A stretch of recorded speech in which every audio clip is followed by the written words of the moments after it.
Good evening, scholars, and welcome back to the Restricted Collection, a podcast about tabletop games. I'm your host, the head librarian Chad, and today we are continuing our play of Night of Vespers with, for me, the third scenario, Scenario 2A, Behind Closed Doors. I have the window open again. It's a little windier and chillier today, but it's still nice, so I just wanted to have the window open. Haster. This does mean that there will be more noise potentially from outside that the dogs may react to, but it's just too nice not to do it. The Three Conies is a weary-looking tenement building in the underbelly of the Lower South Side, a part of town kept squarely on the O'Banion's thumb. Named for the recurring visual motif of Tinner's rabbits that appears throughout its architecture, the six-story building still wears its scars from a terrible fire a decade ago. While repairs have been slow, many of the tenants have continued to eke out a comfortable living on its first and second floors for years with the assistance of its devoted landlady, Miss Lila Starrett. You aren't surprised to spot the police loitering around the entrance, given the escalated tension between the O'Banions and their rivals after the Hotel Seasons bloodbath. But after overhearing a pair of officers discussing a series of grisly murders that took place in the building overnight, you quickly realize that their presence is anything but routine. Because Gigi Giuliano is assisting me in this investigation, you found yourself jumping at shadows since the moment you stepped off the train at Northside Station. Your journey through Nussbaum Academy left you with an unshakable feeling of unease. After leaving the bloodbath at the Hotel Seasons behind her, what could Anna Giuliano stand to gain by coming back to Arkham? What could her link to the ramshackle Three Conies apartments possibly be? The sensation of dread hits you the second you slip through the building's main entryway, nearly sends you reeling. Gigi shoots you a sidelong glance, silently acknowledging the discomfort neither of you can quite put into words. Something is terribly wrong in this place. Stop, a nearby voice commands, shocking you back into reality. I forbid you from entering this building. Miss Lila Starrett, the building's caretaker, stands in the center of the foyer before you. You've long understood Miss Lila to be a well-respected and charitable member of Arkham's local community, but the sheer look of hatred on her face stops you in your tracks. This is not the place for your meddling. You fools think you know everything now, but you have no idea, she hisses, shifting her gaze maniacally between each of you. Gigi attempts to interject, managing to squeak out an indignant, "Listen here, lady," before she is drowned out by Miss Lila's screaming. You see only the shadows of the smoke, not the smoke itself, not the fire that comes from, nor what fueled the fire, let alone who set the fire in the first place. As the building's caretaker continues to rave at you, the sound of gunfire from the floor above you cuts through the night. Lila takes a deep breath, and with all the strength in her tiny frame can muster, she lets out one last defiant shriek. You know nothing! With a speed she shouldn't possibly be capable of, Miss Lila Starrett produces a small pistol from her clutch, presses it to her own temple, and pulls the trigger. Proceed to set up. I have the scenario set up, short of I get Gigi in play, and she doesn't take up a slot. Always love that. So there's 4 tenement corridors, north, south, east, and west. There are 2 east apartments connected to the east tenement corridors, 2 to the north, connected to the north corridors, and 2 to the west, connected to the west corridors. Connected to the south corridors is the 3rd floor, which I cannot enter. Excuse me. So, put the double-sided Miss Lila Starrett enemy at the Three Conies apartment, former landlady side, face up. Former landlady side. Okay, we'll get to her in a second. So, behind closed doors, on easy difficulty, skulls are reveal another token. If you succeed, exhaust Miss Lila Starrett. Cultists are -1. If you fail, your location gains the Jinx keyword until the end of the round. Tablets are -2. If this test fails, move Miss Lila Starrett one location closer to you. And Elder Things are -X. X is the shroud of your current location. Agenda 1A, The Haunting at the Three Conies. You've heard local gossip about the Three Conies for as long as you can remember. Strange occurrences have been reported in its halls ever since it was built atop the ashes of Elizabeth Salmon's raised inn, sometime after she was hanged for witchcraft back in the 1840s. You can't help but wonder how the story that's unfolding now will compare. 5 doomed to advance, forced when the agenda advances, move all doom on it to the next agenda. Act 1C, Behind Closed Doors, version 2. Gigi's horrified scream follows the sound of the landlady's gunshot.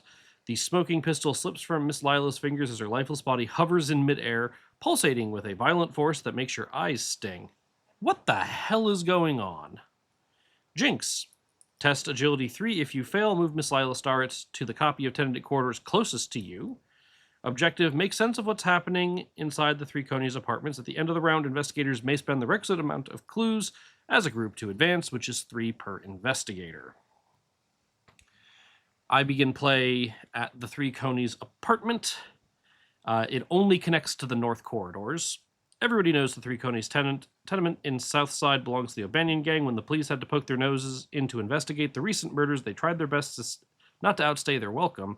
Maybe you'll stumble upon something they overlooked. 2 shroud, 0 clues, forced. Cards played at this location cost 1 additional resource. The building is named after the peculiar marble carving perched above its entryway, 3 rabbits spinning in a wheel, so cleverly arranged that it appears each shares the same 3 ears. It's charming, you suppose, but you can't help but wonder what it means. Great.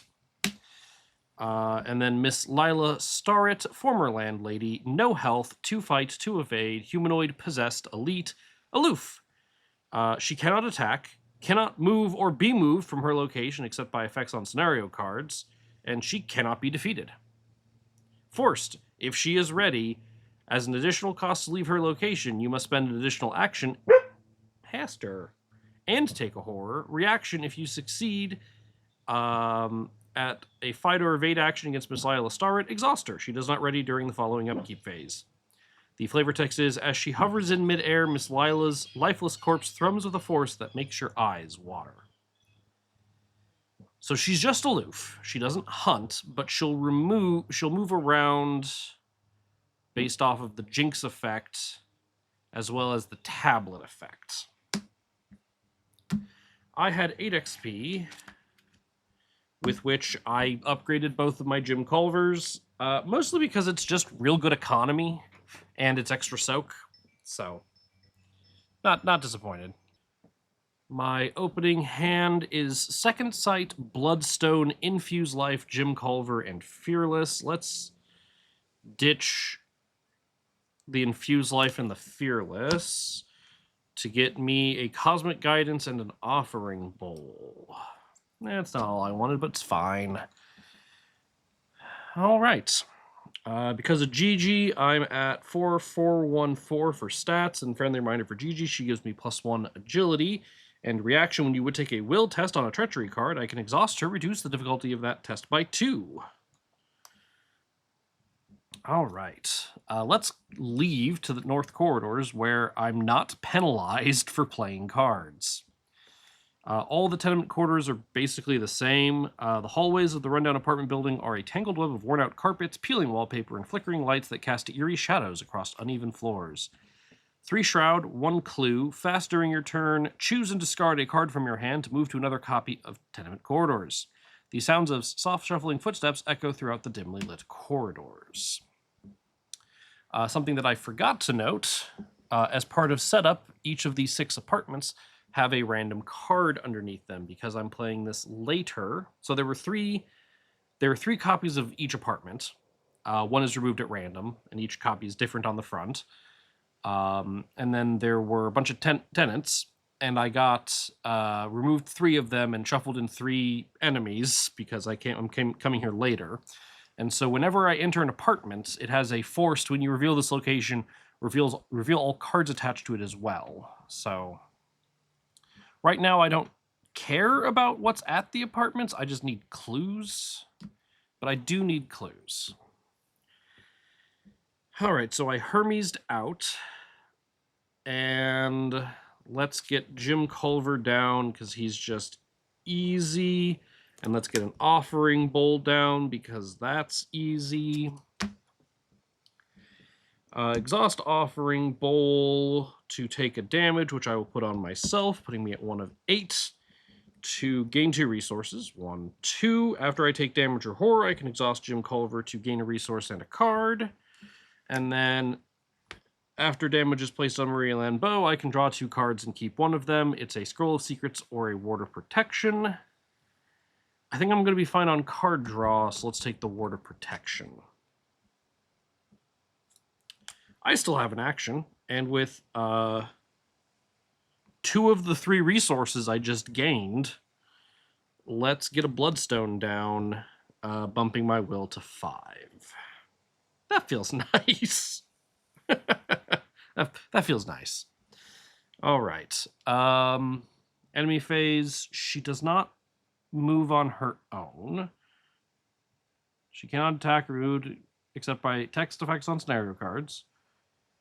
Oh, as an additional cost to leave my location, I must spend an additional action and take a horror. So I will not have played the Bloodstone, because I would have had to spend the action on it. So I'll put myself back to 3 resources. And I will take a horror that I will put on Mr. Culver, because that's kind of what Mr. Culver's here for. Sorry about that. Resource and a card. Another Cosmic Guidance. So 2 Cosmic Guidance, Ward of Protection, 2 Bloodstones, and a second sight. Kind of wish I'd picked up that Relic Hunter, but c'est la vie. 1 of 5 Doom, and we draw Grasping Shadow. 1 health, 3 fight, 3 of 8, Hunter Jinxed. Forced after you evade it, this enemy is defeated. Great. I'm 1 up to evade him.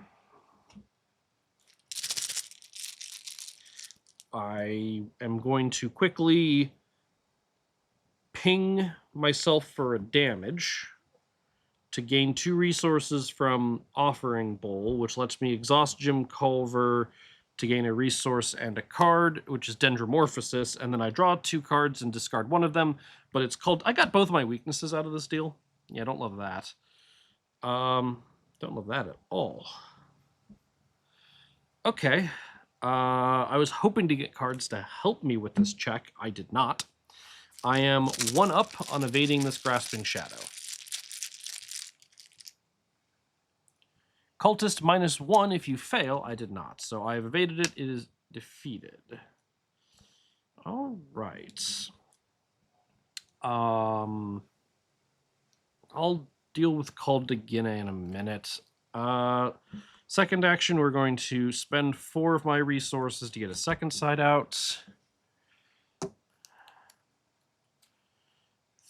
Third action, I don't want to just walk into an apartment, because if I walk into an apartment, and it's a bad thing, that's bad, obviously. Let's walk into an apartment. Let's walk into a north apartment. Behind this door lies one of the 3 Coney's tiny apartments. In the wake of the recent murders, the building's residents have been reluctant to open their doors to strangers. So it is the Bland and Bennell apartment.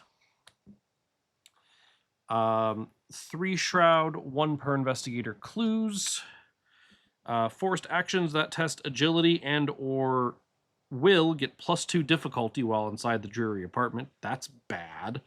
The more time you spend within its dingy confines, the more your irritability grows. It's almost as if the room has been purposely designed to sap the joy from you.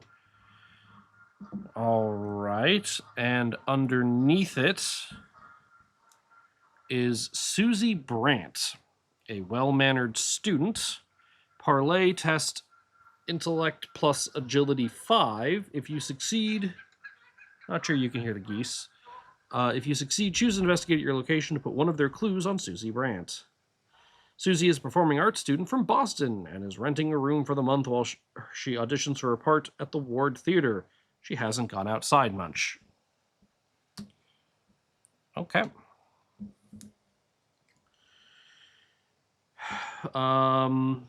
Last action, investigate, using second sight, which actually is worse than if I just did it with intellect. So I'm going to investigate with intellect. 1 up. That's a 0. That's a clue. Resource and a card. Ooh, Blood Curse. 2 of 5 Doom. And I draw another Grasping Shadow. That's not what I wanted right now. I don't really need money. I'm going to commit a Blood Curse, the Blood Curse that I just got, to evade this Grasping Shadow because the difficulty is 5. So I'm 3 up. If this is successful, I take a direct damage. X, it's an Elder thing. Minus X. X is the Shroud of my location, so -3. I succeed.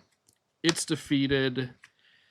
I take a direct damage, which gets me 1 of 2 cards, which is either Ritual Candles or a Ward of Protection.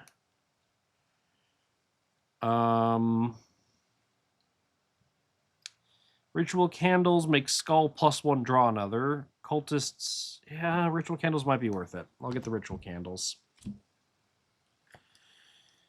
Okay, that was action the first. Action the second, let's go back to the northern tenement corridors. And let's investigate once more. This time I will use Second Sight to be 2 up. And, oh, I can't heal right now. So I evaded. I will have moved. I'm going to get rid of... I want more cards. I'm going to ding Offering Bowl to deal a damage to Jim Culver, which gets me a resource and a card, and then 2 more resources from Offering Bowl, which gets me a Prophetic. Okay. Okay, so for my second to last action, let's get rid of the Bloodstones and the Ritual Candles. That feels bad. Let's keep 1 Bloodstone and get rid of a Cosmic Guidance. That feels better. To get rid of Call to Guinea, and then I will commit the Cosmic Guidance. You okay? You okay, Aster? I'm just looking out the window? Okay. To be 2 up using Second Sight, which is a +1. I could have put that damage on Dendromorphosis and then triggered Jim Culver, so I'll do that. Because that just makes more sense. I got the clue. It didn't hurt me or anything. So let's do that. And that heals me a damage. Resource and a card. Cosmic Flame. Okay, at least I can start dealing with things. 3 of 5 Doom. And we draw a Syndicate Fixer. I'd really love to not have an enemy. 2 health, 3 fight, 3 evade, humanoid, criminal syndicate, hunter retaliate. Forced, when it engages you, you must discard a random card from your hand. If you cannot, it attacks you. I don't want to lose any of this. After the enemies finish moving during the enemy phase, if an enemy not named Syndicate Fixer is at this card's location, move that to a connecting location revealed if possible. He's the hammer, you're the nail. I'll roll a die just going left to right in my hand. Number 3, goodbye Cosmic Flame. You were probably the thing I wanted the most. Because now I'm stuck with this thing and don't have a good way to attack it. I'm going to trigger Offering Bowl to trigger Jim Culver, and I'm going to deal damage to myself so that I can draw cards out of this. So I'm going to net $3. So I'm at 11 resources. Draw a card, which is another Jim Culver. And then choice of 2 cards, which is either the Glass Peacock or Cosmic Flame. I will take the Cosmic Flame. I will play the Cosmic Flame, putting the damage on Jim Culver. It cost me $3. 1, 2, 3, leaving me with 8 resources. And then we're gonna burn him.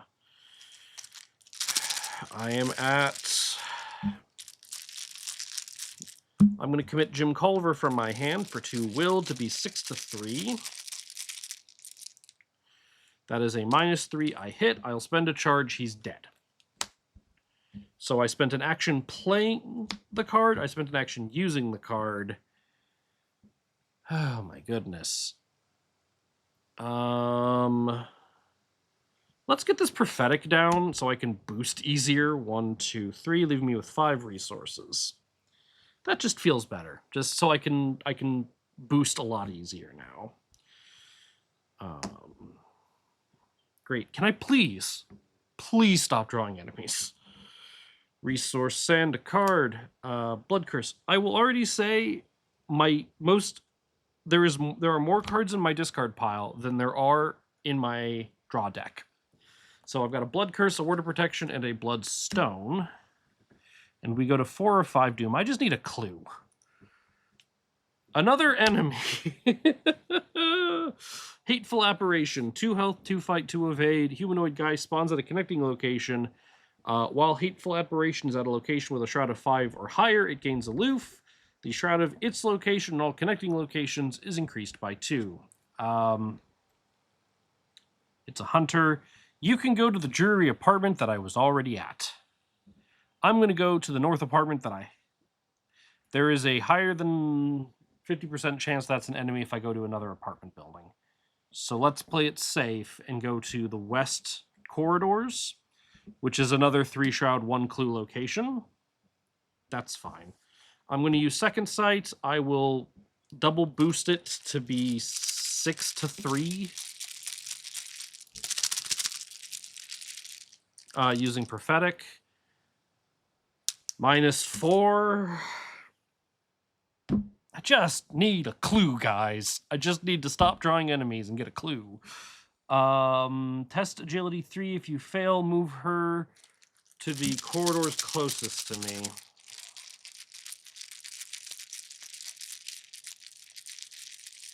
I'm 1 up. Cultist -1. Great. At least I didn't fail that. So I moved, I investigated, and failed the investigate check. I'm going to spend 2 resources to get a bloodstone in play, putting me at 4 resources. And we're going to investigate again. This time I'm 2 up. Hold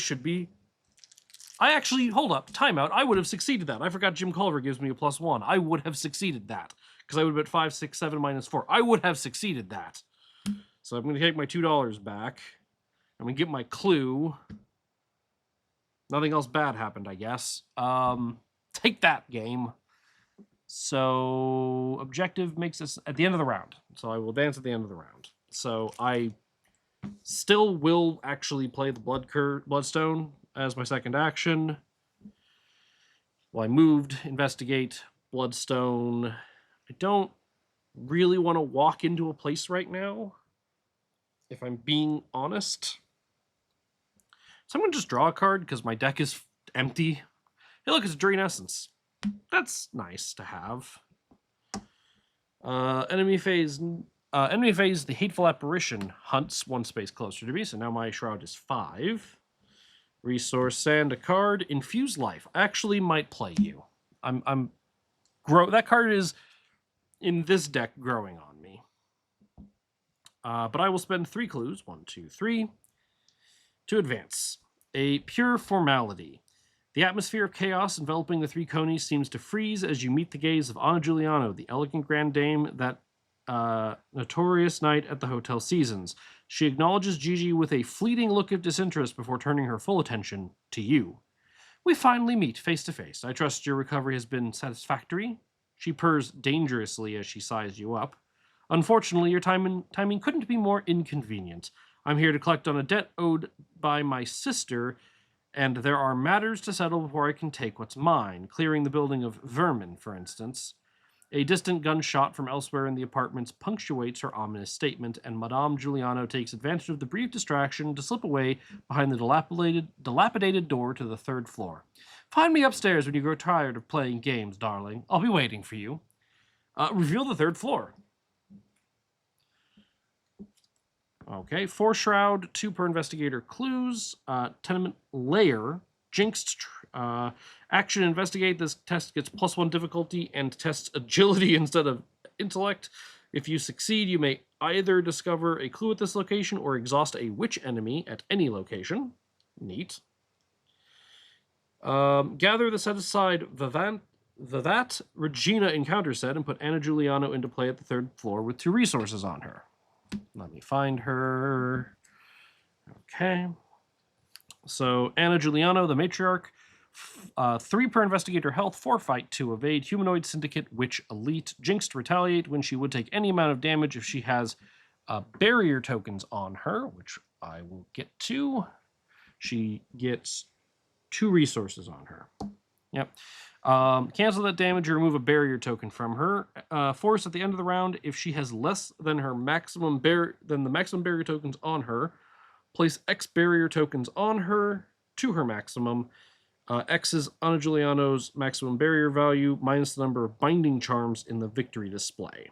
So she's gonna, the first 2 attacks that I do against her every round just get nullified unless I can get that to 0. It seems such a disservice to allow you a boring death. Let's fix that, shall we? She's victory 1, hits for damage and a horror. Reveal each unrevealed location in play.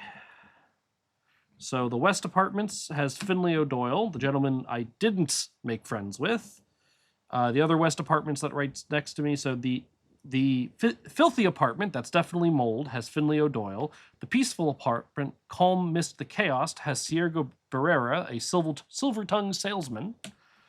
All right, the other North Apartment is the Decaying Apartment, Falling to Pieces, with Frankie Mulligan in there. He's an enemy.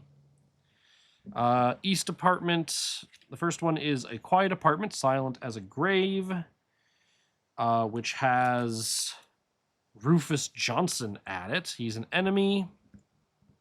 All the enemies are Risen traded, for whatever that's worth. And Adrian Lockhart, a downtrodden detective, is at the cramped quarters of the derelict apartment. Okay. Then attach 1 binding charm to each tenant. Okay. So there are 3 binding charms. 1 goes on each tenant. Done. Binding charms. Jinxed. Forced. If a card that binding charm is attached to is defeated, remove this card from the game. Do not put it in the victory display. Action. Test any skill 5. If you succeed, add binding charm to the victory display. You may spend any combination of 2 clues, 2 per investigator clues or resources to automatically succeed. Victory 0. So I need to get 2 of these, ideally.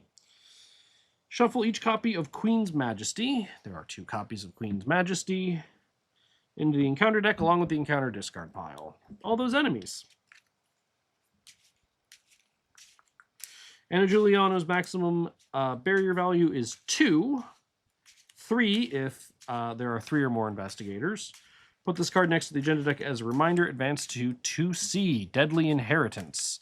Madame Giuliano's cryptic goal has become clear. She is orchestrating a dramatic purge of the 3 conies with both for her hired men and strange unearthly forces at her beck and call. She is ready to receive you upstairs if you are prepared for her. Force investigators cannot interact with binding charm treacheries in any way unless the tenant story asset they are attached to has at least 1 per investigator clues on them. And if she is defeated, advance. That was a lot of reading. We're about to do a whole bunch more. We go to 5 Doom, which moves us forward, but the 5 Doom stays on as we progress. Was I supposed to skip this? Oh, advance to Agenda 2C. So actually, yeah, I just get to skip the back. So we go to Collecting the Debt.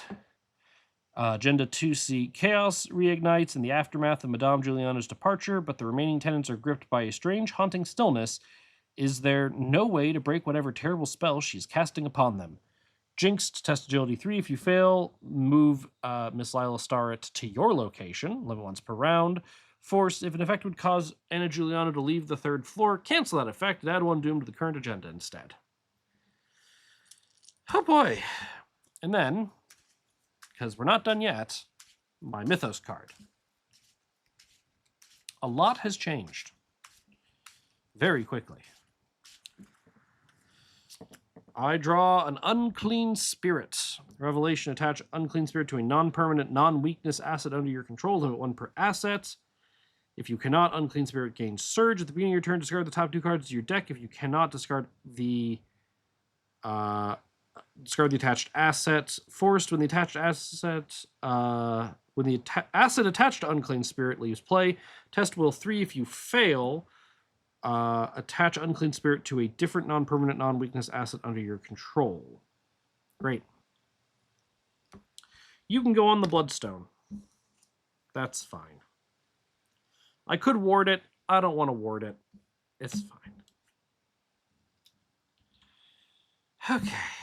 I need to get a bunch of clue dice because a whole bunch of locations just spawned. And it's kind of a cramped table all of a sudden. Okay. What to do? So, there's conveniently / inconveniently one tenant per direction. So I'm already at the west corridor, which connects to the peaceful apartment, where Sergio Barrera, the Silver-Tongued salesman, exists. Parlay test will plus strength 5. If you succeed, choose investigate your location, but one of their clues on Sergio. Senor Barrera is just passing through Arkham on his way to a convention in upstate New York. While you're here, he has some magnificent horsehair brushes he wants to show you. Victory 0. Okay, and then Finlay O'Doyle is the enemy that's near me, and that's in the west part of this building. 3 health, 4 fight, 4 evade, humanoid risen elite. Jinxed Hunter, Mr. O'Doyle had not been a resident of the three conies, but his mangled, twisted body was discovered in the second floor corridor early this morning. Yay, victory 1, hits for damage and a horror. I just need a clue. So let's go ahead, let's go to the peaceful apartment. 3 shroud, 1 clue, double action, heal a damage and a horror. Sweet. Soft beams of light trickle in through the curtains of this quaint little room. Sadly, once you remember everything else that's amiss at the Three Conies, the illusion of peace falters. So, Hermes in. Let's investigate. I'm at 6-3. We'll use a prophetic to be 7-3. -3, that gets me the clue. So, second real action, let's try to get the thing, let's get the clue on him. I'm at 7-5 as is. I'm at 7-5 as is. Feels pretty okay. Tablet -2. Perfect. So I get the clue on him. Which means now I can do the test underneath on the binding charm, which is test any skill 5. I can spend any combination of money or 2 per investigator, money or clues. If it's anything like the last time they did the you may do blank to succeed, I can at least test first to see if I succeed. So I'm going to test will. I'm 1 up. That's a 0. I don't need to spend money to force the test to succeed. If you succeed, add binding charm to the victory display. Okay, so I guess you stay in play, Mr. Barrera, and binding charm goes up there. So move, picked up a clue, put the clue on him, got rid of the binding charm. I think that's everything. Oh, sorry, at the beginning of my turn, discard the top 2 cards of my deck. Drain Essence and a Fearless. Okay. Enemy phase, Finlay O'Doyle, the Hateful Apparition, both moved to the west hallway. Frankie Mulligan, who's in the north part of the building, 4 health, 2 fight, 2 evade, humanoid risen elite. Jinxed and Hunter, a former rum runner of the O'Banions. Mr. Mulligan's corpse was found in his apartment in the early afternoon in an advanced state of deterioration. Hits for damage and a horror, victory 1. He goes to the north hallway. And Rufus Johnson, 2 health, 5 fight, 5 evade, humanoid risen elite, Jinxed Hunter. Mr. Johnson's body was the first to be discovered this morning, but none of the wounds he was found covered in make any sense. Goes to the east hallway. Phew, boy.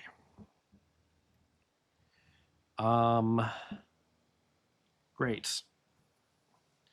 Resource and a card. Hey, ritual candles. I'm not sad to see you. Excuse me. 6 of 16 doom. And I find beckoning.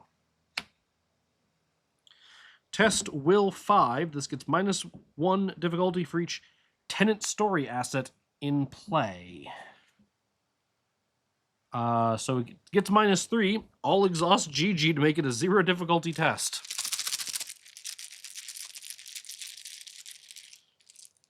Hey, look, I passed. It was a -1. If you fail, you must decide. I didn't, but just for future reference. Take 1 horror, and this card gains surge. Resolve the current jinx. You automatically fail any tests triggered by this jinx. Deal 1 damage to a tenant asset of your choice. But I didn't fail. Okay, so we're going to move into the west hallway and make friends with Finlay O'Doyle.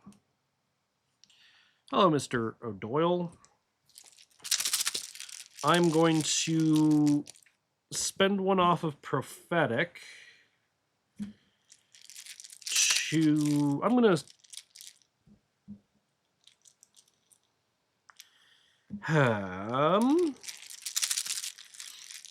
I'll spend 1 off of Prophetic to get myself 7 to 4. Conveniently a -3. I'll take it. I will spend a charge to do 2 damage to him. And then I will try that again. I'll spend 1 off of Prophetic. I'll really want this to work. I'll commit the ritual candles to be 4 up. Elder's Sign. If I succeed, heal the damage. Sweet. I'll take it.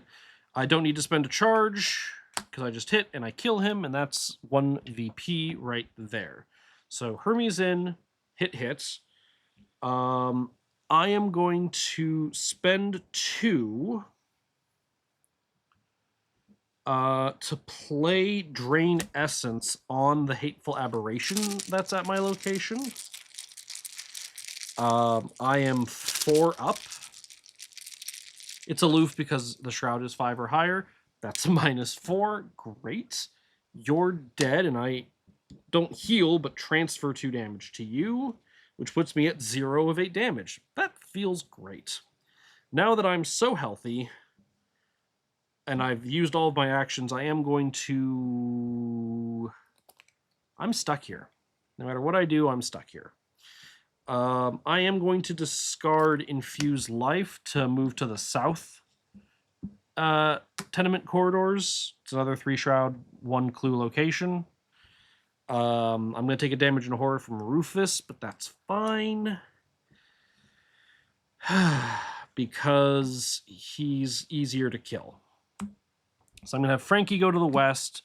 Rufus is going to hit me for damage and horror, which I only have 2 cards in hand. I forgot to ditch 2 cards at the start of my turn, so there goes the second sight, and there goes Grandmare's Charm. Oh. I'm going to gain a card and a resource off of Jim when I get hit by this. And I'm going to put the damage and horror on me, which will let me draw 2 cards, which are both deny existences. I'll ditch 1. And then during upkeep, I get a resource and a card, which gets me the other prophetic, and my deck is empty. Tis a silly deck. Tis a silly deck. All right. We go to 7 of 16. And I draw a Grasping Shadow. That's fine. I'm going to use Cosmic Flame on Rufus.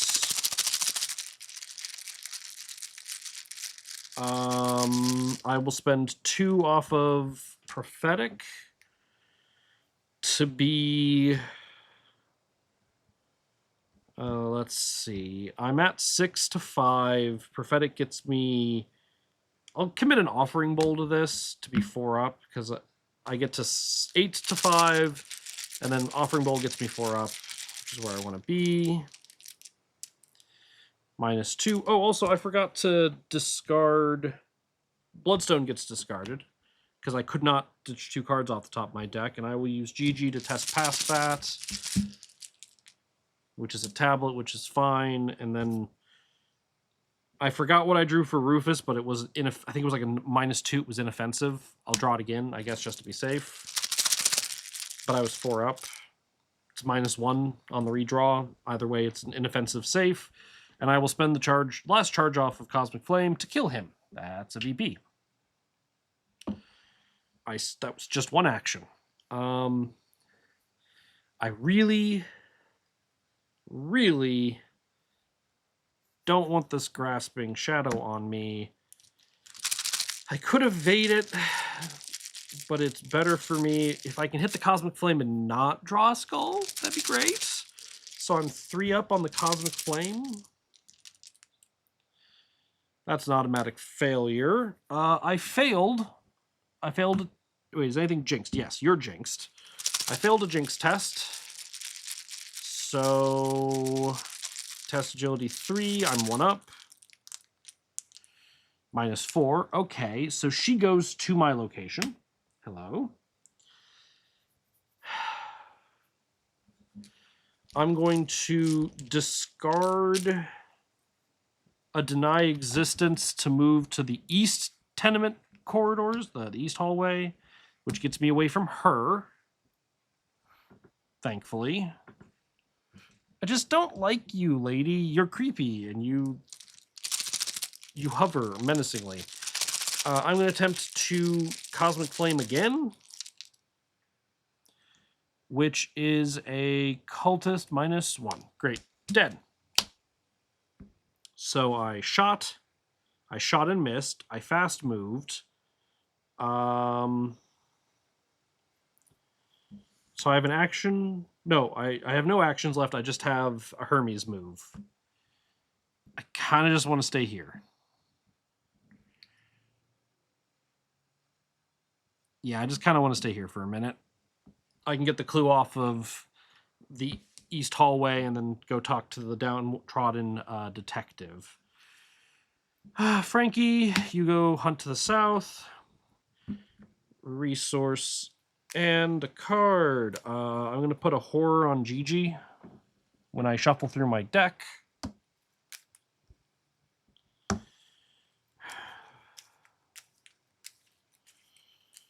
Yeah, this... Adrian, you're going to be a pain because you're strength and agility. It's a bad combo for me.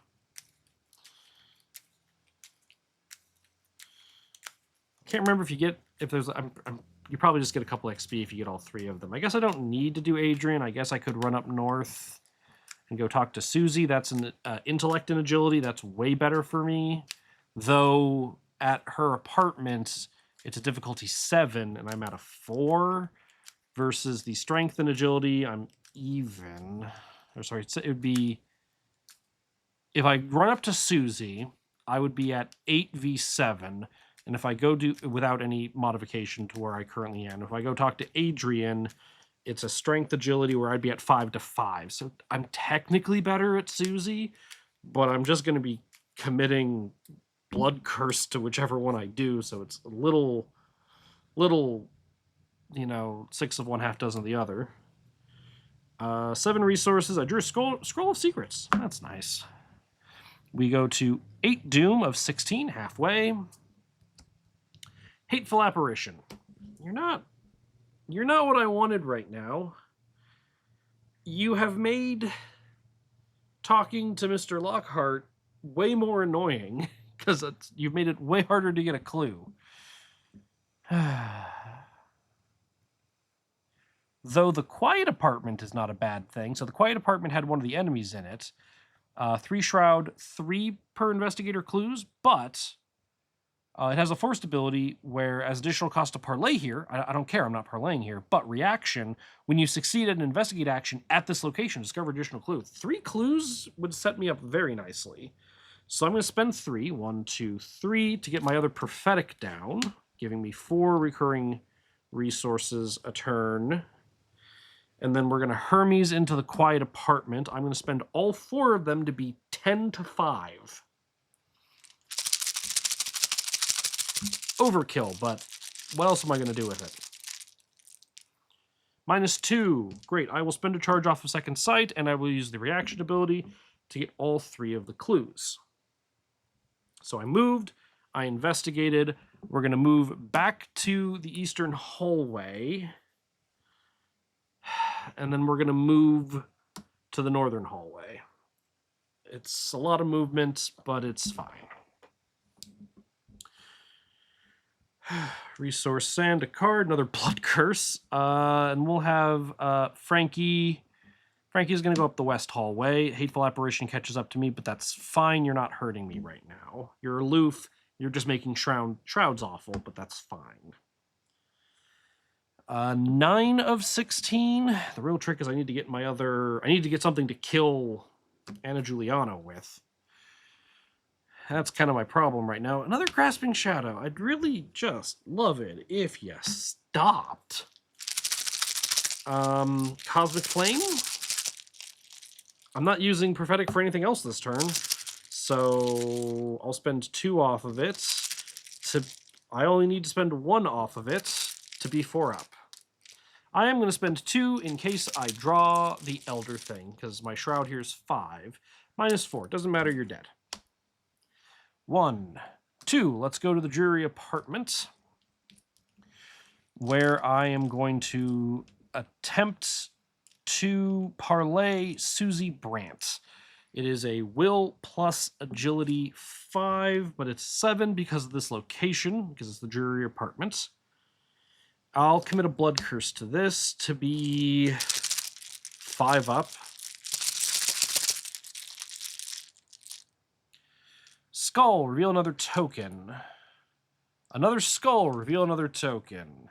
-4. So the rider on the skull is if you succeed, exhaust Miss Lila Scarlet. She's exhausted.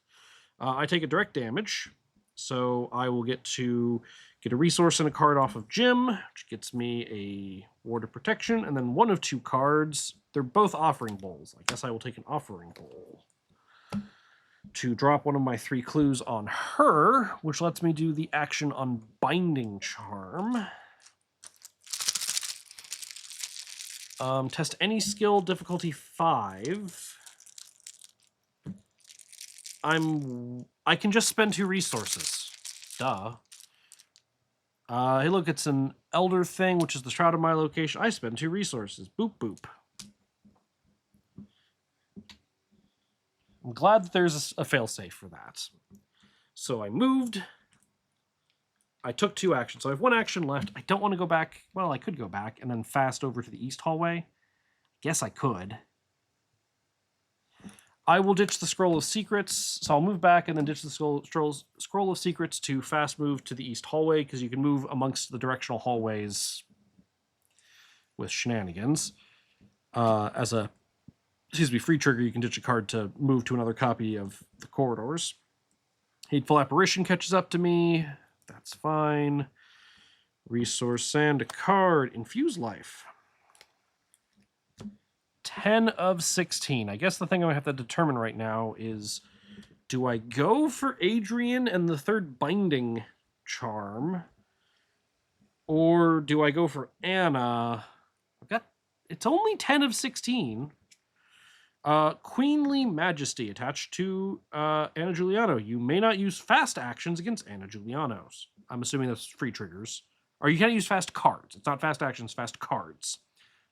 Okay. So I can still use free triggers. Forced after you perform a fight action against her, she gets +2 fight until the end of the round, and then discard Queenly Majesty. No. I will spend 1 off of Prophetic and cancel that with a Ward of Protection. I'll take the horror onto my... no, let's put the horror on Jim. He's got 3 health and 3 sanity. And then I'll exhaust him to gain a resource and a card, which is a deny existence. This is stupid, and I love it. I need more ways to deal with enemies, but overall, I do really like this deck. Okay, I have the clues.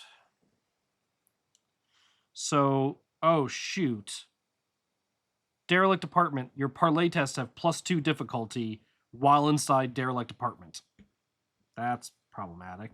So it's a strength plus agility 5, but it's actually strength plus agility 7, which means I'm 1 down if I want to go do that. I can do things, and then Frankie's going to get in my face, and I'm not going to like that very much when Frankie gets in my face. I really want the third binding charm, though, so yeah, we're doing it, because I want the third binding charm. I forget what it gets me. It might just be an XP, but I want it. So I'm going to walk in here. First real action, we're going to play an offering bowl. Yep. And I'm going to exhaust the offering bowl to gain 2 resources and deal a direct damage to myself, which lets me draw 2 cards to Dendromorphosis. Nothing's in my hands, which forces me to discard a Fearless.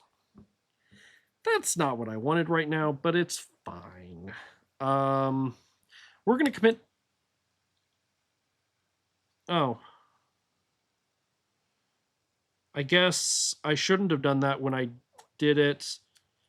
I'm going to have blood... I will have used the Offering Bowl, but I'll use it during the enemy phase, we'll say, because I should have used it then, because I'm going to get a thing off of Blood Curse anyway. So, like, I didn't get anything out of this Dendromorphosis. I'll wait until enemy phase to, like, draw the cards. I'm using air quotes. You can't see it because it's an audio podcast. So let's see. I grabbed a token, but I haven't looked at it yet.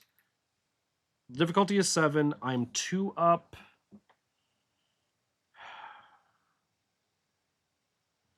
Do I want to commit anything else to this? I've got a Deny Existence, which I really kind of want to keep. A Ward of Protection, which I really kind of want to keep. And an Infuse Life that I really kind of want to keep. 2 up's pretty good. -2. Great. Okay, so I have 1 clue left. But he's got a clue on him. And then for my last action, I'm going to attempt to check on the Binding Charm. I'm 1 up. It's a -1. I don't need to spend the dollars to automatically succeed. There are 3 Binding Charms in the thing. Problem is I've kind of put myself in a little bit of a hole, but we'll deal with it when we deal with it. So, enemy phase, that's when I will have triggered the Offering Bowl, we'll say. So I will draw the cards first as if I had drawn it now, which either a Cosmic Flame or Deny Existence. I'll take the Cosmic Flame, thank you. Hateful Apparition joins me. Frankie Mulligan is outside my door. Good thing I've got a Cosmic Flame. Resource Sand card. Ooh, Cosmic Guidance. 11 of 16 Doom. Dark Silhouette. Put Dark Silhouette into play in your threat area. If you fail an Investigate or Evade action, discard cards from the top of the encounter deck until a non-elite enemy is revealed, spawn it at your location, and then discard Dark Silhouette. That's fine.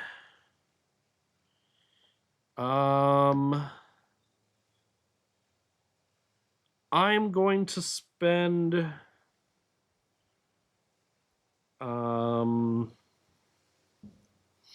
What am I going to spend? I'm going to lose my copy of Cosmic Flame to play another copy of Cosmic Flame. Do I spend actual money on this? I don't need to, so I won't. Well, because the only way I can boost the attack is with Prophetic. And if I want to be 5 up, because in case I draw an Elder Thing, then I'm 4 up as it is, so I will spend 2 off of Prophetic and 1 of my own dollars to get down Cosmic Flame, which has 3 charges on it. Great. Screw that. I've got a Cosmic Guidance. That'll get me the +1 that I need. So I'll spend all 3 off of Prophetic. First action. Second action. We move over and make friends with Frankie Mulligan. Hi, Frankie.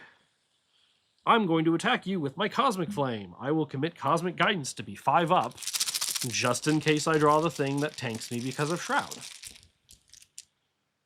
Tablet, -2. Did not fail. That's 2 damage after I spend a charge. I also heal a damage. Let's do that again. This time I will spend the last dollar off of Prophetic to be 5 up. It's a -1. You're dead. I have 1 charge left on Cosmic Flame, but here's to hoping Grandmare's Charm helps me out. So play, move, attack, attack. That's everything. Hateful Apparition follows me wherever I go. Resource and a card. I could have used Offering Bowl. I will say I used Offering Bowl during the enemy phase. 1, 2, 3 resources and a card between that and Jim Culver. I'll just put the damage on Jim. I don't need as many cards right now. Unless I want Grandmare's Charm. I do want Grandmare's Charm. So put the damage on me, putting me at 3 of 8, and I have my choice of a Fearless or a Drain Essence. I'll take the Drain Essence, thank you. 12 of 16. And I draw another Grasping Shadow. I don't want to evade you and draw a skull. Or I don't want to Cosmic Flame you and draw a skull. I'm gonna commit Cosmic Guidance to this Cosmic Flame. I'm 4 up, 5 up after spending 1 off of Prophetic. That's a 0, and you're dead. I'm going to ditch. I'm going to ditch a copy of Infuse Life. I'm not dying anytime soon. To get to the South Hallway. So I still have a Hermes action and 2 regular actions. We're going to move to the 3rd floor, Lair of the Hag. And how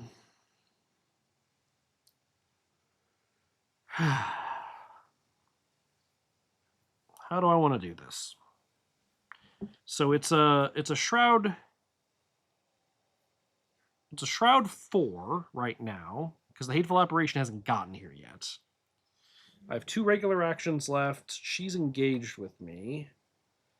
I'm 2 up on evading her, which isn't nothing. Let's try evading her. Save me a little bit of hassle. 2 up. Skull, reveal another token. Tablet, -2. Great. And she's now exhausted, so she's not going to hurt me right now. And then we're going to Second Sight, spending 3 off of Prophetic to get me 5 up, even though I only need to be 4 up. -4, spend a charge, get both of these clues. 1, 2. Enemy phase, the Hateful Apparition moves over, but at least I got the clues already, and Anna will stand up.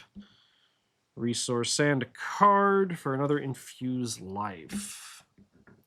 13 of 16. Malevolent Presence. Test Will 2. For each point you fail by, take a damage. We're going to exhaust Gigi to make this a difficulty 0. If a Jinxed card is at your location, this card gains Surge unless 2 or more cards are committed to this test.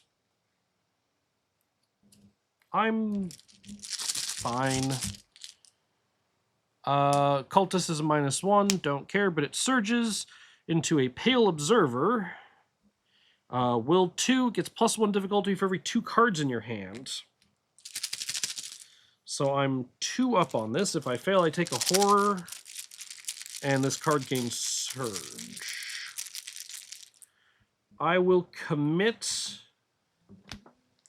Infuse Life to change the numbers so that I'm now 7 to 3. Which feels pretty good. 0. Great. Now we try to kill you.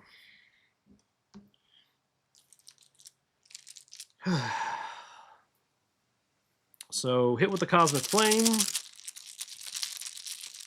I'm 2 up. 4 up. -4. I'm not empowering it. I'm just going to ding one of your protections off. I'm going to go ahead and use the Offering Bowl to deal the damage to myself, to trigger Jim Culver, putting me at 15, 16, 17 resources. Jim Culver got me Called to Guinea. And then I got Grandmare's Charm, or a Bloodstone. I'll take Grandmare's Charm. Thank you.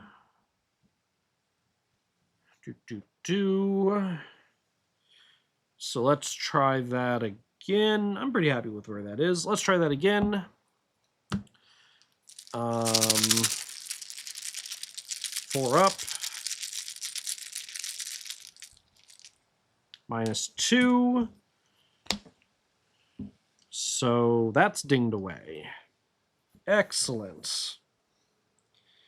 Now we can hurt you. So let's third action try to hit you. Here, have Grandmare's Charm. Puts me at 9-4. Skull, reveal another token. Cultist -1. I will spend the charge to deal 2 damage to you. That's great. Enemy phase, you deal a damage and a horror to me. Thank you for killing Dendromorphosis. I'll take the horror on myself. Resource sand a card. I'm at 18 resources and drew a ritual candles. And then we go to 14. 14 of 16. Hateful Apparitions at my space again. And I draw another Pale Observer. I have 4 cards in hand. I will commit a ritual candle, so this to be 7-3. -3. Nothing bad happens. I just need to kill you. Yes? Yes. So I'm going to spend $2 to play Drain Essence, of which I will boost my skill value by 4 with Prophetic to be 10-4.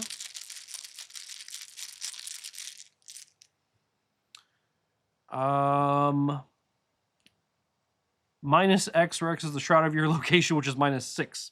You're dead. Because I transferred a damage from me to you. If she is defeated, advance.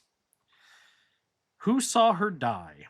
In despite of all the nightmarish horrors you've witnessed this evening, Anna Giuliano's command of Eldritch Arch still manages to catch you by surprise. She swiftly counters your attacks with an impenetrable barrier, and her own barrage of withering spells inflicts searing pain on you and your companions.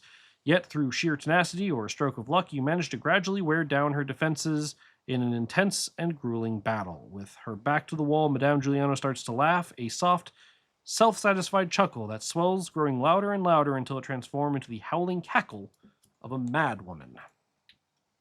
R3.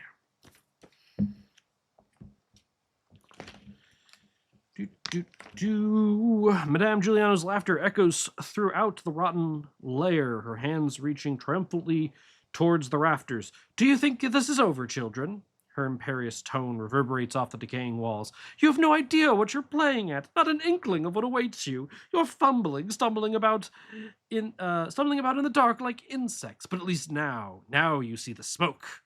A deep rumble emanates from the building's depths as the rotten layer begins to crumble. Anna's hysterical laughter grows louder as bits of the building begin to rain down dangerously around her. Gigi grabs your arm and pulls you urgently towards the exit. We can't stay here. We need to go. As you make your way away from the center of the crumbling layer, the last you see of Madame Giuliano is her face twisted in manic delight, just before she is overtaken by falling debris. R3, yeah, R3. As you and Gigi burst through the front doors, you have just enough time to witness the horrifying sight of the 3 conies collapsing in on itself like a snake devouring its own tail. You stand side by side in utter disbelief, trying to make some sense of the chaotic events that have just unfolded. She's gone. Gigi pants, her cheeks flushed with exhaustion. So why ain't I happy about it? Record in your campaign log that you dealt with Madame Giuliano. Add a tablet to the bag for the remainder of the campaign. Not a tablet, an elder thing. I know symbols. If all 3 binding charms are in the victory display, investigators earn 2 bonus XP. They are. Move to Resolution 5. You take a moment to survey the wreckage around you, the Hotel Seasons, Nussbaum Academy, and now the 3 conies, all reduced to rubble in the wake of your investigation. Whoever orchestrated your involvement in this infernal mystery certainly has a knack for collateral damage. While you're no closer to any answers, perhaps it doesn't really matter anymore. With Madame Giuliano gone, the tensions between the Boston mob and the O'Banion boys may fizzle out on their own. This terrible resolution to the mystery may be for the best, after all. But of course, that hope is fleeting. When Gigi returns from the phone booth, her eyes are brimming with tears. Listen, you've been a big help, and you made good on what I asked you, so, well, I don't know what to do now, she admits, her voice trembling. Jackie's missing. Nobody knows where he is, and our boys are going absolutely crackers looking for him. I thought this would be the end of it, but now... She trails off, burying her face in her hands. You don't have an answer for her. Perhaps a night of rest will do you both some good. Tired, bruised, and beaten, you prepare to return home for the first time in days. Each investigator earns experience equal to the Victory X value of the cards in the victory display. 1, 2, 3, 4, 5, 6, 7 total. That includes the bonus 2 from Who's a Whatsits. So 7. And the mystery continues in interlude, The Rose of Tuscany.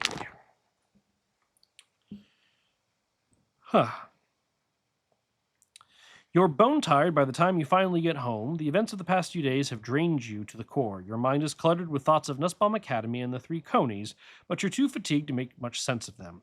By the time you're inside your own room, the relief of turning home is such a comfort that you almost miss the dim glow of the lit cigar in the shadows.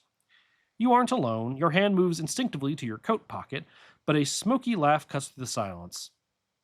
You stop that. It's bad manners, says a woman's voice. I've been waiting for you all night. Turn your lights on. I'm tired of sitting in the dark. When the light turns on, a stern-looking woman in a shabby coat sits across the room from you, seated in your chair. Dark circles mark her heavily lidded eyes, and tangled strand of wet hair cascade around her shoulders like a lion's mane. She extinguishes her cigar on your windowsill, ignoring your protestations. You and I have quite a bit to discuss, she says, speaking in an accent you can't quite place. Sit, now. Time is not a luxury we are afforded. Although there is something about this woman's pompous way of speaking that almost compels you to follow her instructions, you're not about to let an intruder dictate terms to you in your own home. You demand to know her identity, what she wants, and how she managed to get inside. You are inane. How does anyone get anywhere? She answers blithely, rolling her eyes at you. How did any of us arrive at this moment? Fate, perhaps? You opened the door and walked inside? It will make you feel better to think I did too. She allows the silence to linger for a long, frustrating moment before she inhales sharply through her nose in exasperation. I am Maddalena Talenti, she declares in a tone usually reserved for royalty. You received an invitation to dine at the Hotel Seasons some time ago. I sent this invitation to you. I wished for you to bear witness to the events that are now unfolding. If an investigator in the campaign is playing as Agatha Crane, no. Dexter Drake, nope. Edith Foster, nope. Gloria Goldberg, nope. Kohaku, nope. Mandy, nope. Daisy, nope. Or Harvey, nope. I don't get to know about the name of the rose. Suddenly there is scratching at your window. Behind Maddalena, you glimpse the dark, ominous outlines of birds, ravens perhaps, beating their wings against the glass in a frenzy. Maddalena's stern demeanor falters, giving way to a look of genuine fear. We have been found, she gasps. We must go now. We are in grave danger. You begin to demand answers you begin to demand answers to your growing barrage of questions. Who has tracked you down? What is going on? And where is the explanation you are due? But Maddalena simply presses her thumb against your forehead, and with a single decisive push, you're sent reeling, and suddenly you're no longer in your room, but somewhere altogether different, a desolate place draped in darkness beneath an infinite starless sky. Proceed to Scenario 3, The Teachings of Aradia. Aradia?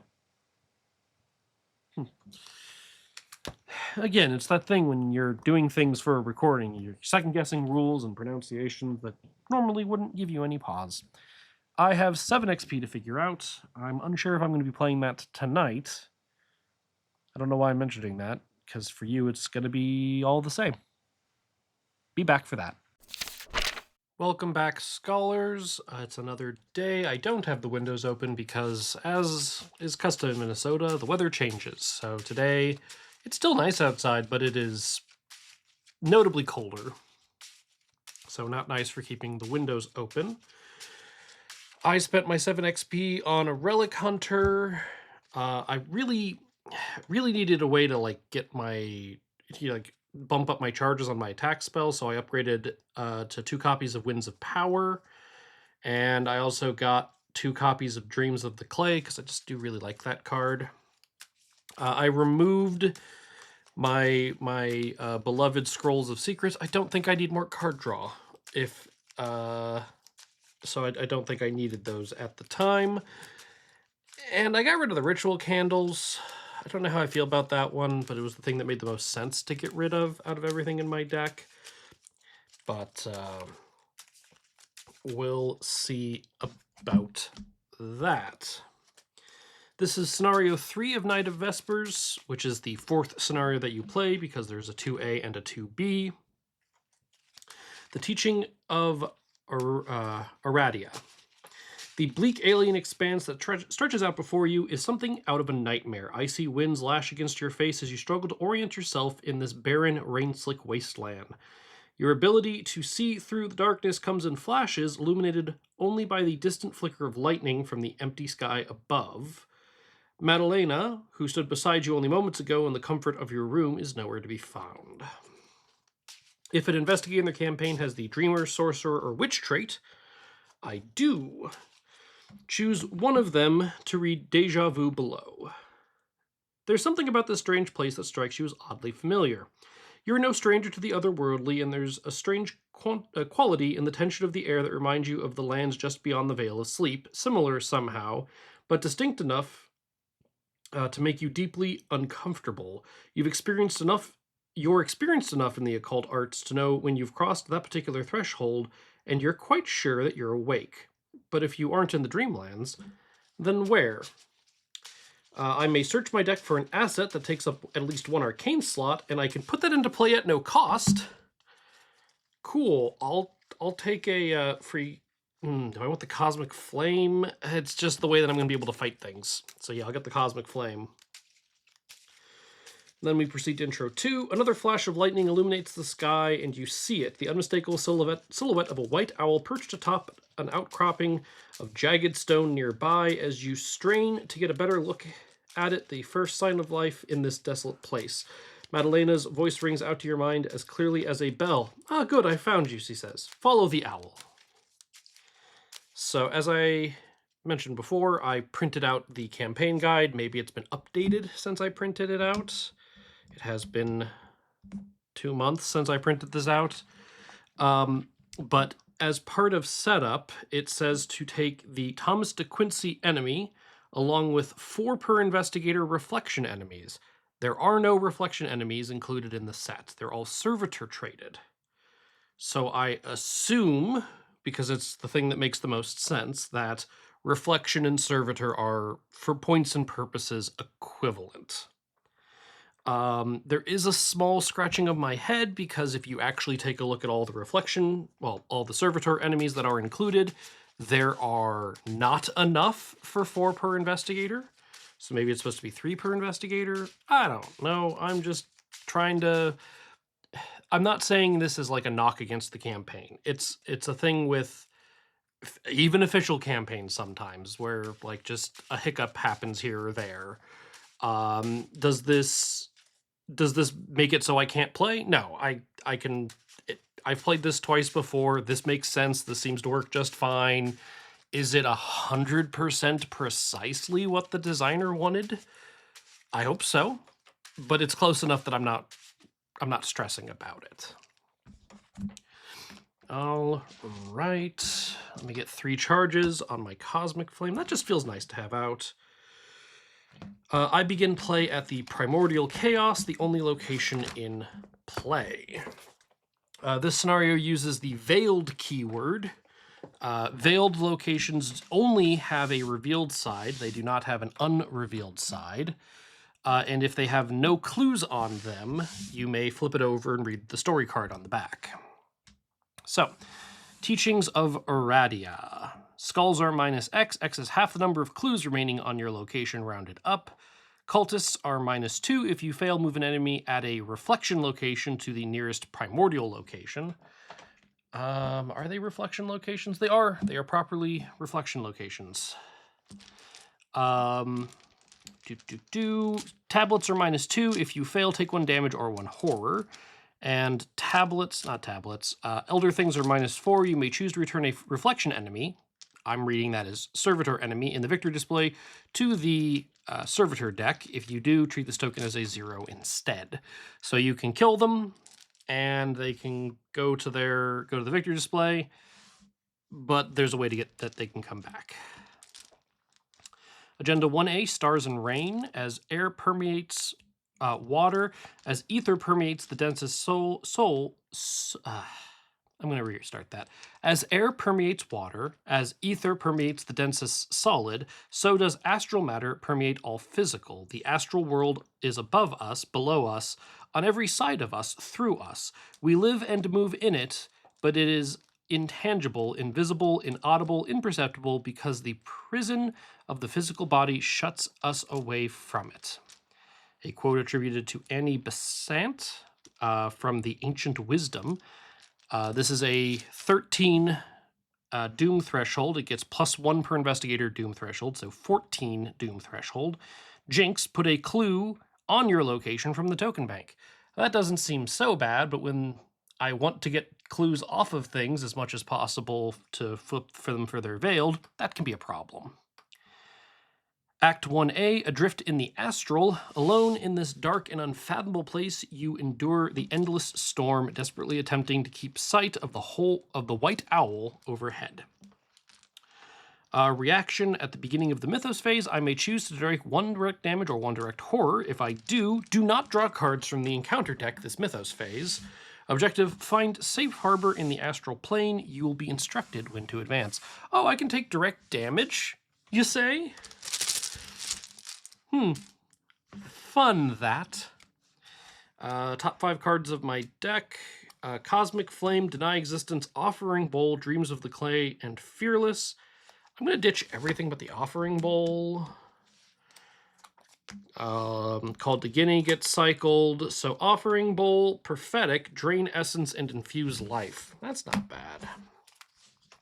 I start play at the Primordial Chaos. 2 Shroud, 1 per investigator clues. Jinxed, Veiled, Forced. The first card you play at Primordial Chaos during your turn costs 1 additional resource. Also, turns out, Franny, what happened to you? Franny? Oh, there you are. I'm sorry. You can go back to bed. I thought he was on the bed, and then I look and I don't see him, and he's just...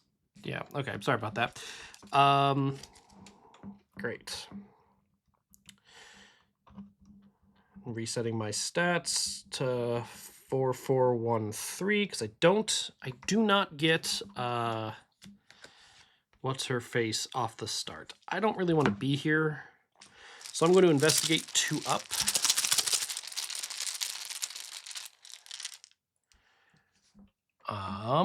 Tablet -2. Great, if I fail, take a damage or horror. I don't get a clue, got a clue. It's veiled, so let's flip it. A light in the storm. Madalena's words echo in your mind as you race to keep up with the White Owl. This is the astral plane, she says, the realm of quintessence and of the soul. Here I hold power strong enough to keep you safe, but we are not alone. 3 great evils from the dawn of time pursue us, the 3 mothers, Tenebrarum, Susporium, and Lacnomerum, the sorrows. The primordial storm through which we now walk is their birthplace. You shield your eyes from the pounding rain as you shout up to the owl above. Wouldn't that mean that these sorrows, whoever they are, wield power here as well? Yes, the voice replies. So we keep moving. Put Antediluvian Waters into play. Discard cards from the top of the deck until a Treachery from the Unhallowed Land set is revealed and attach it to Antediluvian Waters. This encounter set has the following icon. Flip it back over. Where is Antediluvian Waters? There you are. Antediluvian Waters. 3 Shroud, 2 per Investigator. Clues, Jinxed, Veiled. Increase the difficulty to fight or evade enemies at this location by 1. During your turn, draw the top card of the encounter deck as a free trigger. After resolving its effects, discover 1 clue here, limit once per round, and then I need to discard cards until something attaches, which is Winds of Fate, Hazard Power. Attach Winds of Fate to normally be the nearest copy without a copy of Winds of Fate, but it goes here instead. Forced, after you leave this location, discard cards from the top of the encounter deck until an enemy is discarded. You must either spawn that enemy at this location or that enemy attacks you from the discard pile. If no enemy is discarded, take 1 damage instead, and I can, as a free trigger, resolve the current Jinx to discard it. Okay, so we're going to Hermes on over to the Antediluvian Waters. Now that things aren't super expensive here, we're going to play a Prophetic. 1, 2, 3. Prophetic's going to be great because I already have the Cosmic Flame out. And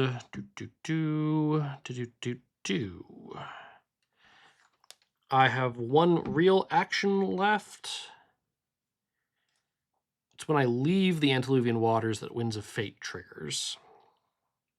I'm going to get the Offering Bowl down just to have it, and then I'm going to ding myself for a damage, which is going to get me 2 resources from the Offering Bowl, and because the damage went on me, my choice of, well, Dendromorphosis or an Infused Life, I guess I have Dendromorphosis. There's no choice. I draw 2 cards, I must take the Dendromorphosis, and therefore I must discard the other. Not what I wanted, but it's fine. Resource and a card. So I'm at 4 resources and drew a Cosmic Guidance. And we go to 1 of 13 Doom. I will take a direct damage to not draw an encounter card. Because I took a direct damage, I get my choice of Deny Existence or Cosmic Flame. I'll take the Deny Existence because I have a Cosmic Flame. Okay. I'm 1 up on investigating here, which I don't love. I can draw the top card of the encounter decks just to discover a clue, but I don't particularly want to do that either. Let's trigger the Offering Bowl, putting me at 3 of 8 damage, getting me 2 more resources, which put me at 6, and the top 2 cards in my deck are either a Glass Peacock or a Dreams of the Clay. I'm going to take the Dreams of the Clay. I want the Peacock too because it gives me +1 will, but I think I'm going to take the Dreams of the Clay. All right. So for my first real action, we were... Dreams of the Clay only commits to test on treacheries. Noted. You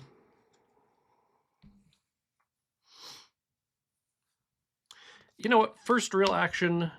We're going to play Infuse Life using 2 from Prophetic and 2 of my own dollars to heal all of the damage off of me, because why not? Then I'm only investigating 1 up, and I really don't love that I'm only investigating 1 up. I'm going to draw a card for my second real action. It's a Blood Curse. Okay. Draw a card for my... Well... Oh, yeah, Infused Life, I Blood Curse, and I drew a Prophetic. Okay, 1, 2, 3, 4, 5, 6, 7 cards in hand. Resource and a card. I'm just... Oh, Winds of Power. If I draw it during my turn, I can play it, but I did not draw it during my turn. I probably should just draw encounter cards to get these clues at this rate. 2 of 14 Doom, and we draw a Grasping Shadow. Okay. Let's go ahead and spend 2 off of Prophetic to boost Cosmic Flame, and we're going to commit Cosmic Guidance to this after I ping myself for damage, 2 resources, and 1 of 2 cards, which is either a fearless or a guidance. I'll take the guidance because I know I'm taking damage. That is the last thing off of Offering Bowl. So I am at 4, 5, 6, 7 to 3. I drew a 0. You're dead. I heal a damage. Huzzah. 1, 2, 3, 4, 5, 6, 7, 8 cards in hand. Yeah, we're going to fast draw the top card of the encounter deck. It's a Darkening Skies. Attached to my location. It gets +2 Shroud, and each connecting location gets +1 Shroud. As a free trigger, I can resolve the current Jinx to discard it. So the Shroud is now way higher. I have a Blood Curse, so I can get myself to 8v5 on investigating, which isn't terrible. Yeah, second action, let's commit the Blood Curse to be 8v5. -1, got the other clue. So I can trigger the Veiled keyword. I've used 2... No, that was a free trigger. I punched with Cosmic Flame and this. So I've got 1 real action and a Hermes action. A Sea of Troubles. 1,000 questions blaze in your mind as you slog through the sandbanks of the ancient sea. Why are these sorrows after you? Who is this woman guiding you through this bizarre place? I am a servant of Aradia di Toscano, breaker of shackles and daughter of the goddess Diana, says Magdalena's voice. The sorrows have been enemies of my lady for eons. As I said, they hold immense power here in the astral plane, but on Earth their strength is tethered to their layers, places of great significance to them. For reasons I do not know, for the first time in a millennium, each of the 3 mothers has left her lair and converged upon your Arkham. I moved against them and ... misjudged their strength.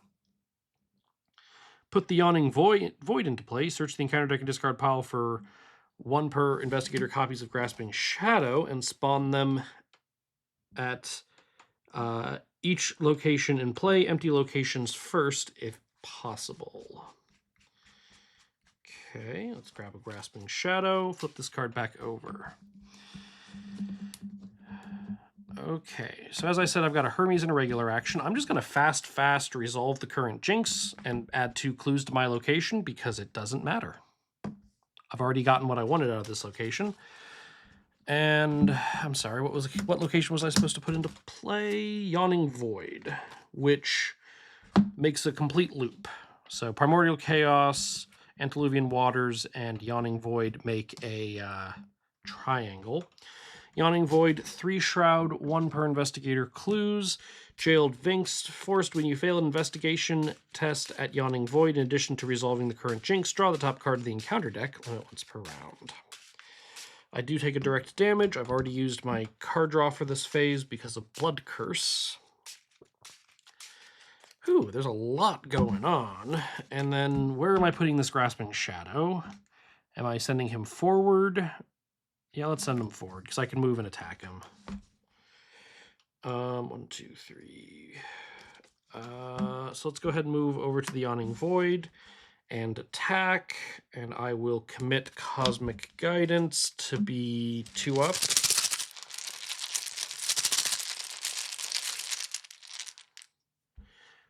Tablet, -2. If I fail, take a damage or a horror. I did not fail. You're dead. And I heal a damage, putting me back at 0. Resource Sand, a card. Bloodstone. I've got 8 resources: a Dreams of the Clay, Deny Existence, Ward of Protection, Bloodstone, Winds of Power, Drain Essence, and a second Prophetic. And we are at 3 of 14 Doom. And I draw a Winds of Fate. That's fine. I know I can be taking direct damage. I probably should be to like find the cards that I want. Let's get a Bloodstone down. That costs me 2. Let's get a second Prophetic down. That costs me 3. So that's 5 of my 8 right there.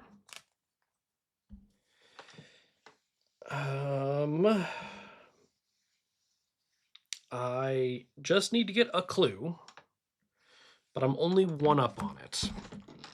I should have taken the damage. I didn't. I could have. I should have. I didn't.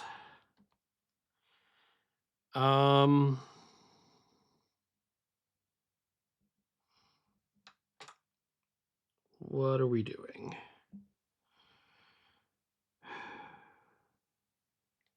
I'm only one up. I don't really want to commit the things I have to this, so let's just draw a card. Grandmare's Charm. Resource and a card. Jim Culver. There, that'll start doing some magic for me too.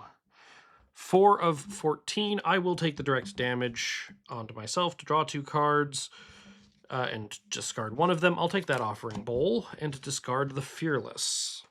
Excellent. Spend 4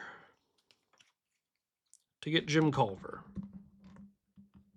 Drops me to 0 resources, but it bumps me to 6 will.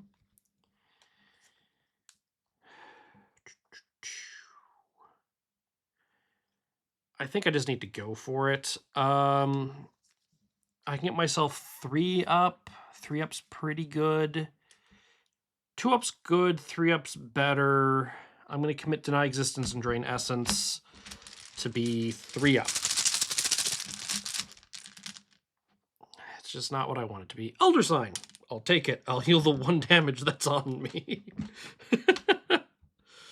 So I've discovered 4 clues. And I have 1 real action and a Hermes action. A Mountain of Regret. You dodge the violent clawing shadow snapping at your heels and push upward towards the great spiraling void. Servants of the Sorrow, Madalena explains as her owl soars through the great giant hole. This realm is a prison for the souls of their prey. Out of breath, you wander aloud. Why you? Why are the sorrows after you? What does any of this have to do with you? For the first time, Madalena's voice falters. I thought I would need help. Of all the people in Arkham, I learned of you and your exploits. I believed no one else would have been capable to contend against them, and was ... too eager. Yet, now in my haste ... I appear to have damned us both. Her voice falls silent for a moment before regaining its usual commanding tone. Come, you're almost there. Enter the void. Put the Long Quiet into play, and move each investigator there. Okay, which is unfortunately going to trigger... it's going to trigger the Winds of Fate. But alas, can't really do anything about that right now. So, the Long Quiet. A tiny island serves as Madalena's sanctuary, a pocket of safety in the chaos of the astral sea. 4 shroud, 0 clues. Revelation, advance to Act 1B. Reaction. If you're at the Long Quiet at the beginning of the Mythos phase, you can spend 3 resources. You and only you do not draw encounter cards during the current Mythos phase. Excuse me. This Nexus should allow you a way to explore the reflections that Madalena requires you to seal before she deems you ready to leave. So we advance. Tiny text. The Long Quiet. Once through the void, you inexplicably find yourself on a small island lost in a dark sea. You are in some kind of open-air temple with a brazier burning brightly at the center of the stone floor. Madalena sits in deep concentration, the white owl perched on her shoulder. Welcome to my home, she says matter-of-factly. I hope you now understand the gravity of our situation. You're furious. Madalena's cryptic explanations have helped you understand very little, except that she has drawn you against your will into a deadly plot, one that has endangered not only the both of you, but all of Arkham, and possibly the world beyond. For her part, Madalena just chuckles miserably at your rage and her misfortune. Very well then, I'll make sure you understand completely. The Sorrows know we're here and will send their thralls across time to find us. I can prevent their entry easily as long as I remain undisturbed, but if you can seal their entrances to my sanctuary, it will guarantee our survival, and perhaps you'll learn just how terrible they truly are. Each investigator loses all their clues. No. Gather the 6 set-aside reflection locations. All right. There were 8. I removed 2 at random. And placed 2 next to each primordial location. So, the Primordial Chaos gets 2. Antediluvian Waters gets 2 next to it. Yawning Void gets 2 next to it. Put Madalena into play at the Long Quiet. Ally Witch. Fast, spend 2 per investigator clues as a group to select a primordial or astral location to shuffle a non-weakness enemy at this location with victory 0 back into the reflection deck. Any investigator at the Long Quiet or a primordial location may trigger this ability. The flavor text is, I will hold them at bay. Madalena declares, her focus trained on maintaining the protective barrier around her island sanctuary. Be quick. Gather the set-aside reflection enemies and the Shattered Reflections story card. All right. Shattered Reflections. The servants of the 3 witches, known as the Sorrows, have followed you across time itself to Madalena's tiny sanctuary in the astral plane. How are you to stand against them and their endless pursuit? When you are instructed to resolve the effects of this card, refer to the thing below. I'll get to that when we get to that. Okay. Lessons from the Past, Act 2A. To ensure your continued well-being, you'll need to diligently seal up entrances to Madalena's sanctuary that the Sorrows have so rudely carved open. Fast, if you are at a reflection location with no enemies or clues, move each investigator at your location to the nearest primordial location and put that reflection location in the victory display. Force at the beginning of the investigation phase, resolve the effects of the Shattered Reflection story card. Objective, if all 6 reflection locations are in the victory display, advance. And then I was forced to leave the Yawning Void, discard cards, and so that triggers Winds of Fate. Discard cards until enemy is discarded. Hey look, it's the first one. It's a Grasping Shadow. Spawn that enemy here, or that enemy attacks me for 1 horror. You can hit me for a horror. I'll put that on Jim Culver. I'll exhaust Jim Culver, get a resource and a card. Got me a Winds of Power, but I can't play it because I don't have enough money. Oh, Winds of Power, or Winds of Fate, sorry, just stays here and triggers every time I leave. That's good to know. Okay. So I played Jim. I got the clue. I have a Hermes action and a regular action. I'm going to play the Offering Bowl and ding myself for a damage, which will get me 2 more resources, putting me at 2 resources, and then 1 of 2 cards. It's either a second sight or a ward. I'll take that second sight, please and thank you. That way I can start investigating with my better stat. And let's head over to the Antediluvian Waters, where there are, again, there's 2, a place unfixed from time next to the Primordial Chaos, the Yawning Void, and the Antediluvian Waters. They make a triangle with the Long Quiet in the middle of it. And then each place unfixed from time, they all look the same on the back. A pathway forms beneath your feet out of the vast nothingness below, ushering you towards places unseen. Resource and a card. Deny existence. I can no longer take damage to avoid Mythos cards. I drew a Downpour. Attach Downpour to your location as additional cost to take a non-move action at this location. Spend a resource, and I can resolve the current Jinx to get rid of it. That's fine. We're going to go to a place unfixed in time. A palace at Mount Kunlun, the Cyan Audience Hall. 4 shroud, 2 per investigator clues. Forced after the last clue is discovered at this place, each investigator at this location must spend 3 resources. If they do not, refresh all clues on this location to its maximum clue value. In China, the mothers reigned as queens. The pure Madame seduced the Yellow Emperor. The Dark Lady brought ruin to the 9 tribes, and the 9-tailed woman cast curses upon Earth from behind her black fan. Victory 1. Now that I'm here, we're going to spend 4 off of Prophetic. Well, no, let's not spend 4 off Prophetic right now. Let's trigger Offering Bowl to put a damage onto... I don't need more cards. I need money. So I'll do the damage to Dendromorphosis. Gets rid of that. I'll exhaust Jim Culver. So I'm going to net 3 resources. 1, 2, 3, and a card, which is a Blood Curse. Great.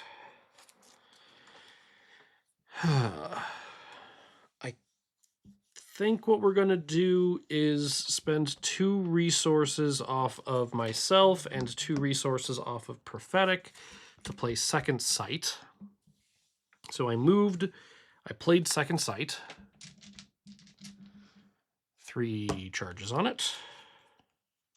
I have both of my Winds of Power in hand, and my Grandmare's Charm. Just funny. So then I can investigate with my second real action, boosting it by 2 to be 4 up. I forgot to do Shattered Reflections. Did I forget?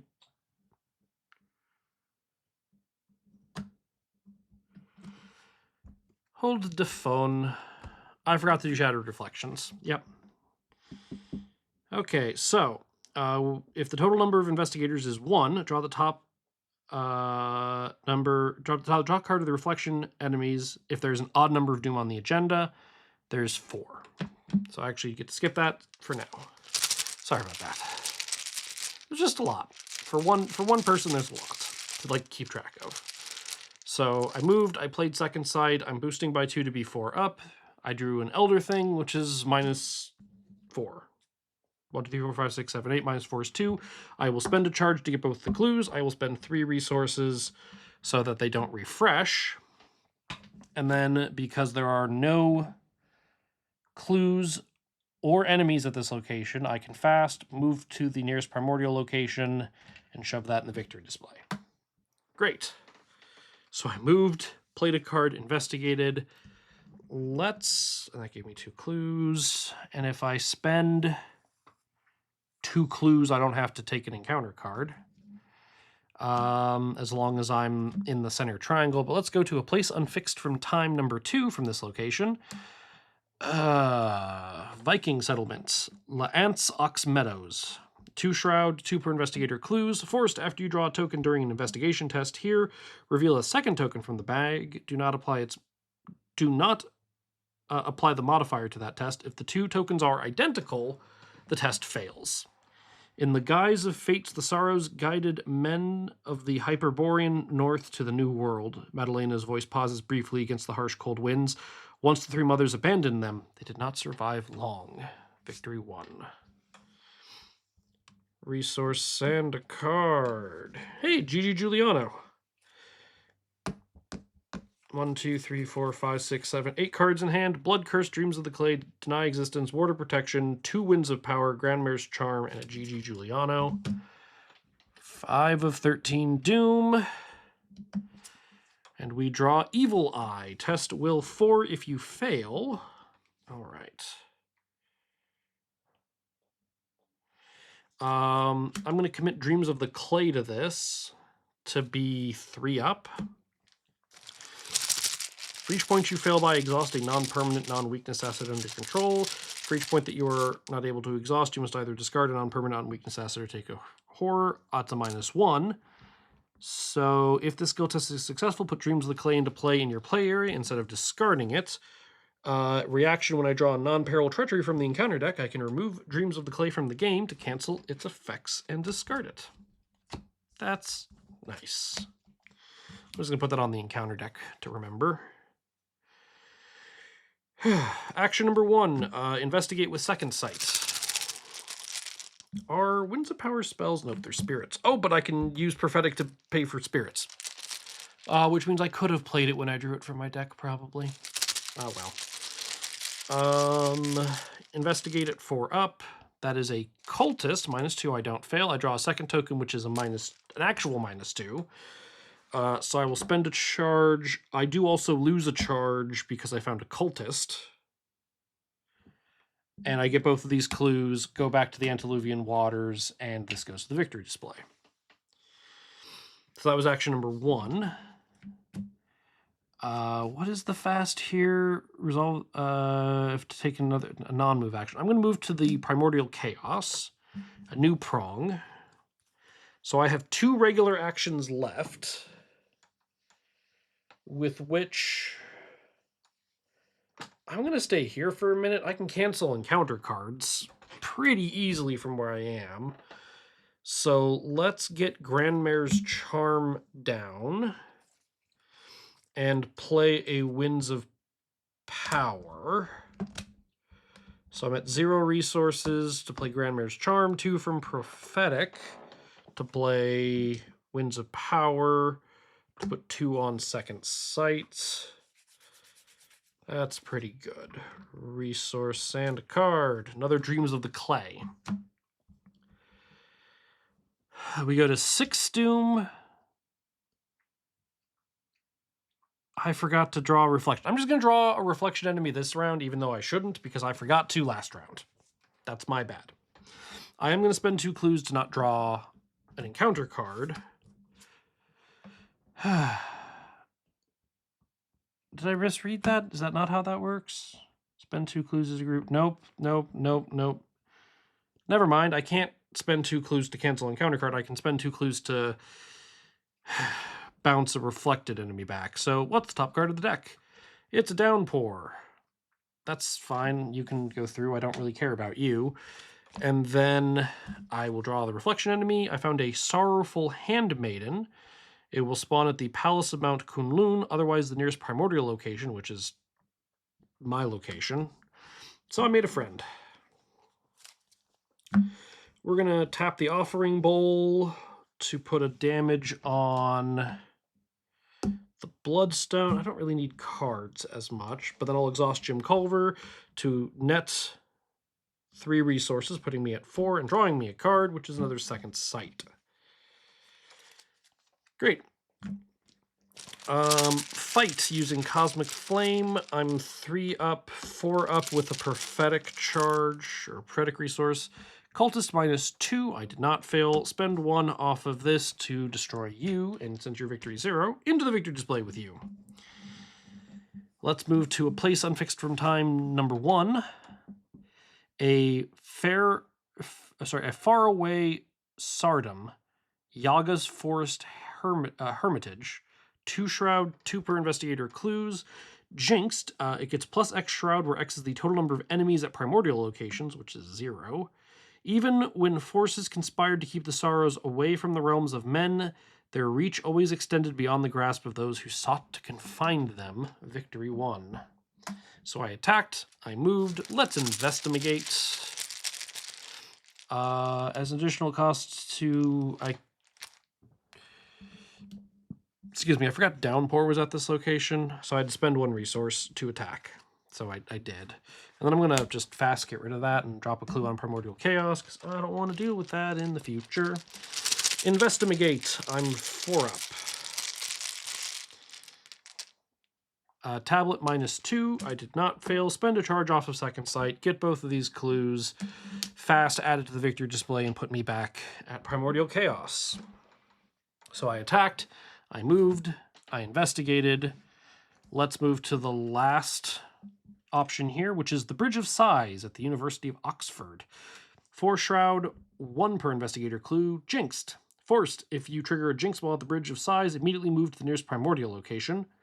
Here the sorrows met a man named De Quincey. In his slumber, they whispered their dark secrets. In return, his pen secured their immortality. That's it for me.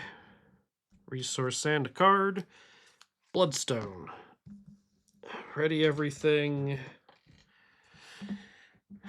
4 resources, Dreams of the Clay, Blood Curse, Deny Existence, Water Protection, Winds of Power, Bloodstone, Gigi Giuliano, Second Sight. 1, 2, 3, 4, 5, 6, 7, 8.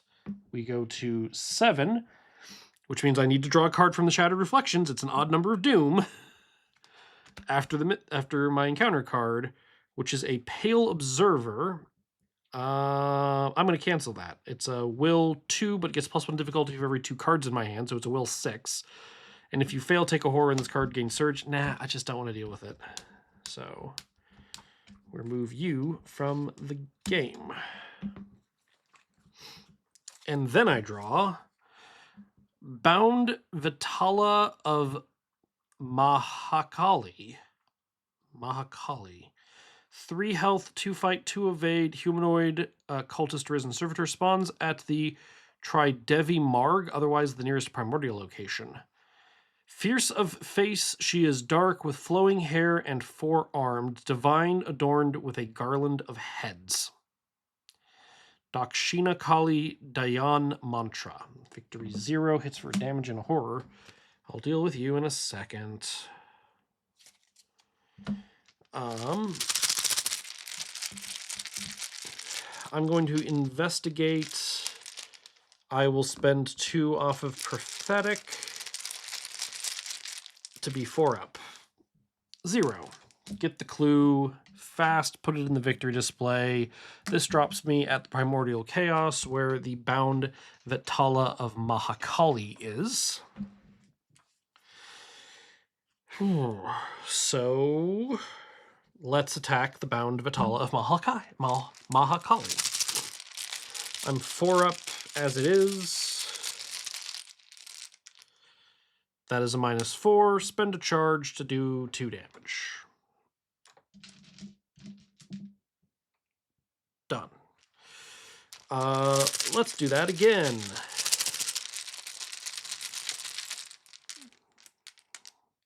-2. You're dead. And into the victory display you go. Okay, and then I'm going to Hermes down to the Yawning Void. 2, 3, 4, 5, 6, 7, 8 cards in hand. Resource and a card. Another Jim Culver. I don't need this. I really don't need this second sight. Let's get rid of the Bloodstone. I have a bunch of will icons in hand, but not a whole lot else. We move to 8 of 13. I do not draw a Shattered Reflections, but I draw a Liminal Dread. Test will 3. If you fail, attach it to a connecting location, unrevealed if possible. Okay, so I'm at 6, 7 with another Dreams of Clay. 7v3 is pretty good. 4 up. -2. Put you on the top of the deck, because I can cancel something in the future. I'm going to resolve the Jinx keyword at my location, because it doesn't... Like, these are veiled locations I've already flipped, but I just don't want to deal with the effects for leaving. So door number 1 from the Yawning Void sets me to the Tridevi Marg, the Garden of Dreams. 2 Shroud, 2 per Investigator clues, Kathmandu and Reflection traded. Forced after you perform a fight action at this location, discard an asset under your control from play. Limit once per round. Here the sorrows stole the radiant faces of the people's goddesses, leaving them bereft of their divine grace. Hundreds of terrible years passed before their deceit was discovered. Victory 1. So I moved, and so I've got 3 regular actions. Fast, take a direct damage. Ow. Look at the bottom 2 cards of my deck, which is a weakness and drain essence. I have to take the Called to Guinea to replenish a charge on second sight.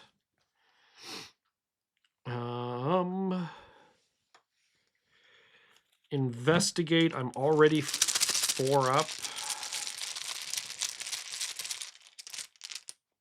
-1, spend a charge from second sight to get both of these clues. That fast puts it in the victory display and drops me at the Yawning Void. So let's just do that again. Place unfixed from time is the Semnai Theai, Shrine to the Erinyes.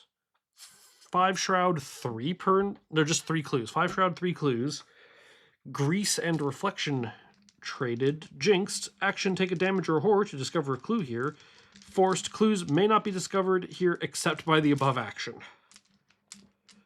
Then what's... I guess the Shroud just punishes Shroud-based things. In this place, they are called the Furies, Madalena says, her voice echoing in your mind. In others still, the Gorgons, the Fates, the Graces, so many names. I'll take a damage onto Jim Culver to discover a clue here, because it doesn't have to be direct. All right. I take a horror onto Jim Culver when I shuffle my deck through. And we go to 9 of 13, which means I will draw a reflection this round.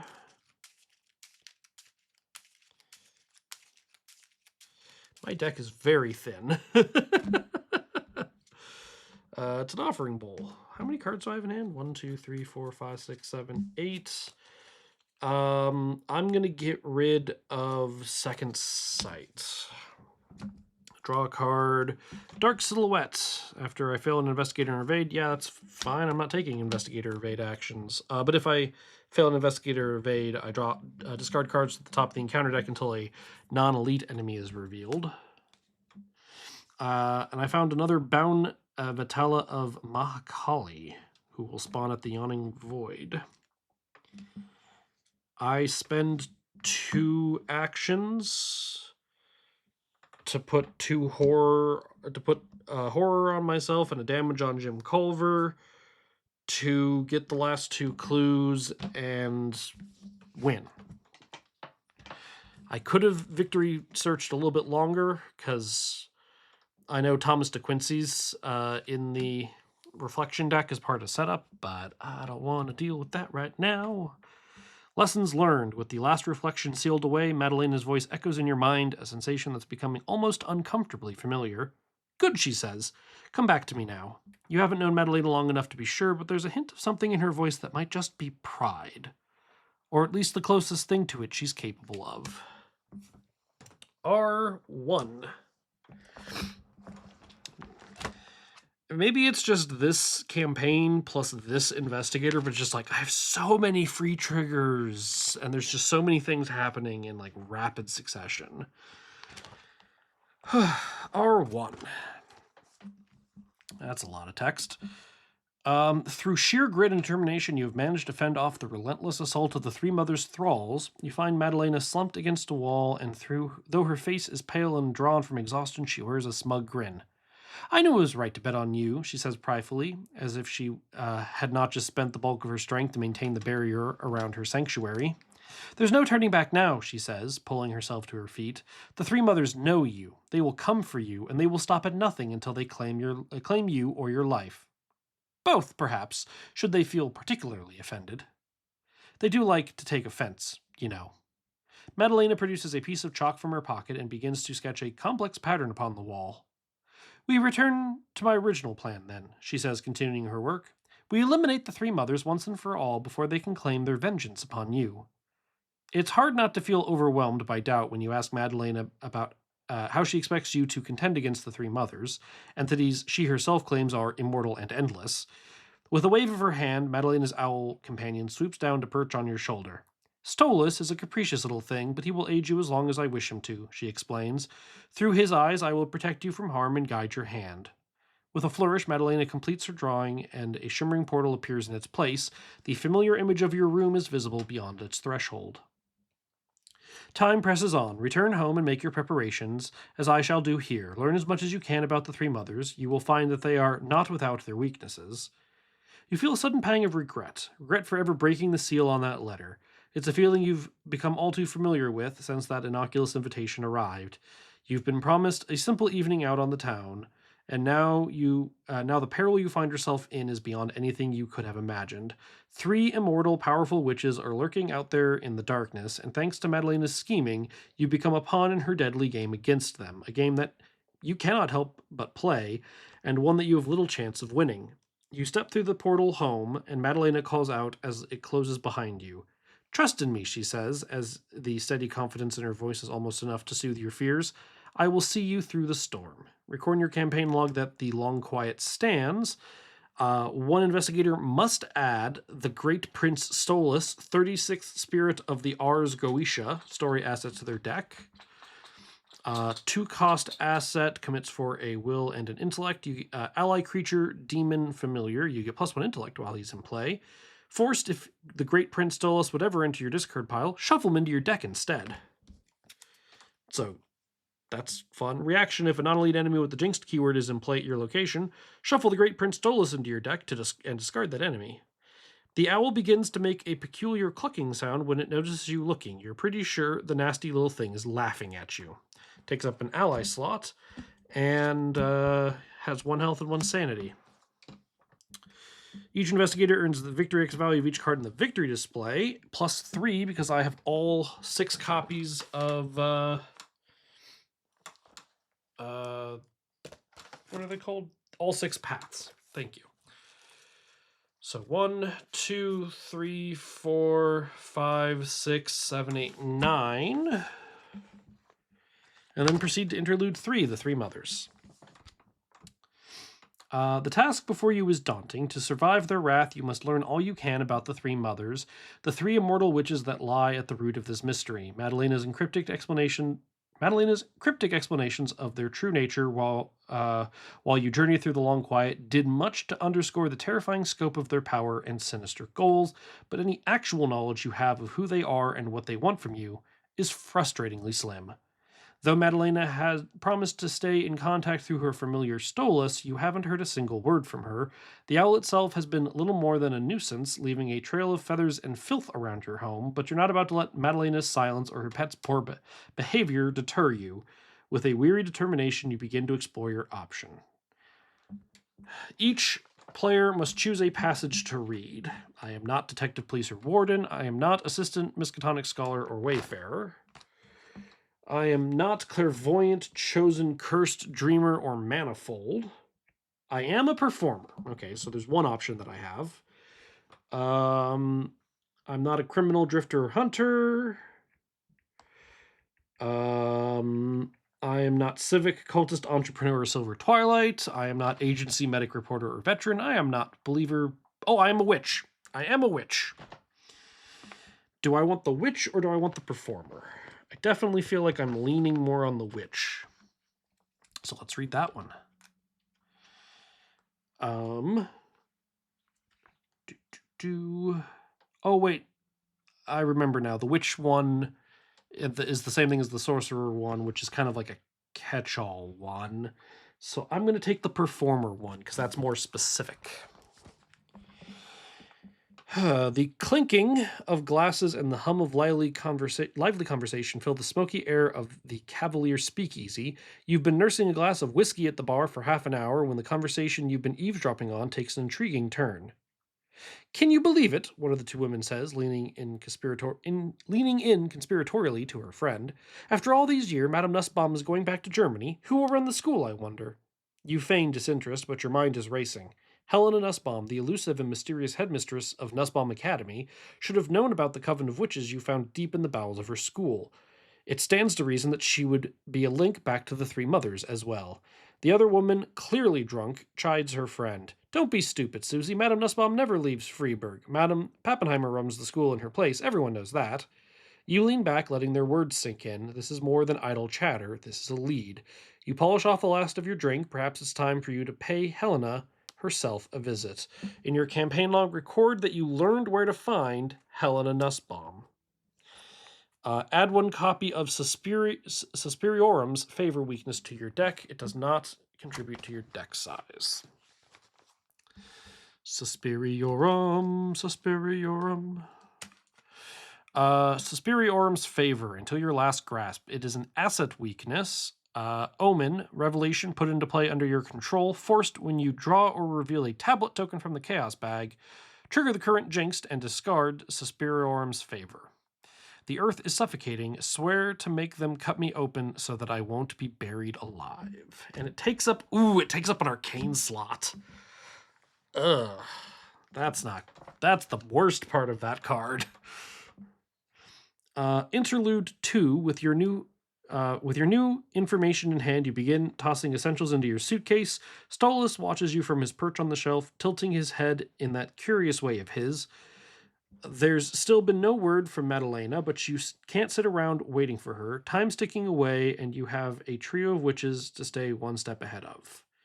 So because we learned where to find Helena Nussbaum, we must proceed to scenario 4B, the Garden of Bones. When I played this blind with Pat and Nick, coincidentally, we had our choice of whichever one we wanted. I had the you were invited to join the Tenenbaum Lodge. Nick I think, learned where to find Helena Nussbaum, and Pat had the catch-all, which is Anna Caslow, directed you towards an old colleague. So scenario 4B, the Garden of Bones. And we will pick up there whenever I record next, which at this rate will be tomorrow. But for you, I don't know when that is. But I have 9 experience. Honestly, because I don't like the fact that Suspirium's because of how fast I go through my deck, A, and B, because of how much I desperately love my my arcane slots, I honestly might get that 4 XP you have 1 additional arcane slot card, just so I don't have to worry about it. It feels like a waste of 4 XP, but it's also peace of mind that when I'm set up, I don't have to worry about it. But that leaves me with 5 XP. Maybe I'll upgrade one of my Cosmic Flames, because I feel like my Clue acceleration is just fine. It's damage that I'm a little bit more worried about. So that's kind of what I'm thinking, but we'll take a look at the cards that I have. I am rather enjoying the new Mystic assets. Their punishment... I've been on the record before where I don't tend to love Mystic assets, and like spell assets, like the spell asset suites have always kind of irked me a little bit, where it's like, well, I could do this thing, but now there's a random chance that something bad's going to happen to me. But now that it's just a flat, I can just use it, but there's a chance that I could lose charges, but I'm also have the option after I succeed to spend charges to get a better... I'm like, great. You're putting more like decision points in my hands while also making it so that it can still burn me in a very mysticky way. I still kind of feel like Make Everything Will is kind of boring, which I know is very mystic, but I am having loads of fun with Miss Lambeau here. Just so many cards that it's kind of scary. Honestly, the rate at which I draw through my deck is probably makes it worth the 4 XP for the just static +1, because the number of times I'm going to probably draw that thing is definitely once, maybe twice a scenario. So that extra arcane slot, so it doesn't just boot whatever I'm using for my plan, that would be nice. But as is, Marie's has been great for the card draw, obviously, but having 4 intellect from the word go, so that if I don't have Clue Get stuff immediately, I've still got something that I can do. 3 agility's nice. Yeah, she's good. She's very good. But I digress. Hope this has been fun to listen to. If you want to get in contact with me about anything, feel free to reach out to me at therestrictedcollection@gmail.com. Otherwise, you can find me around as Head Librarian Chad. Thanks for listening.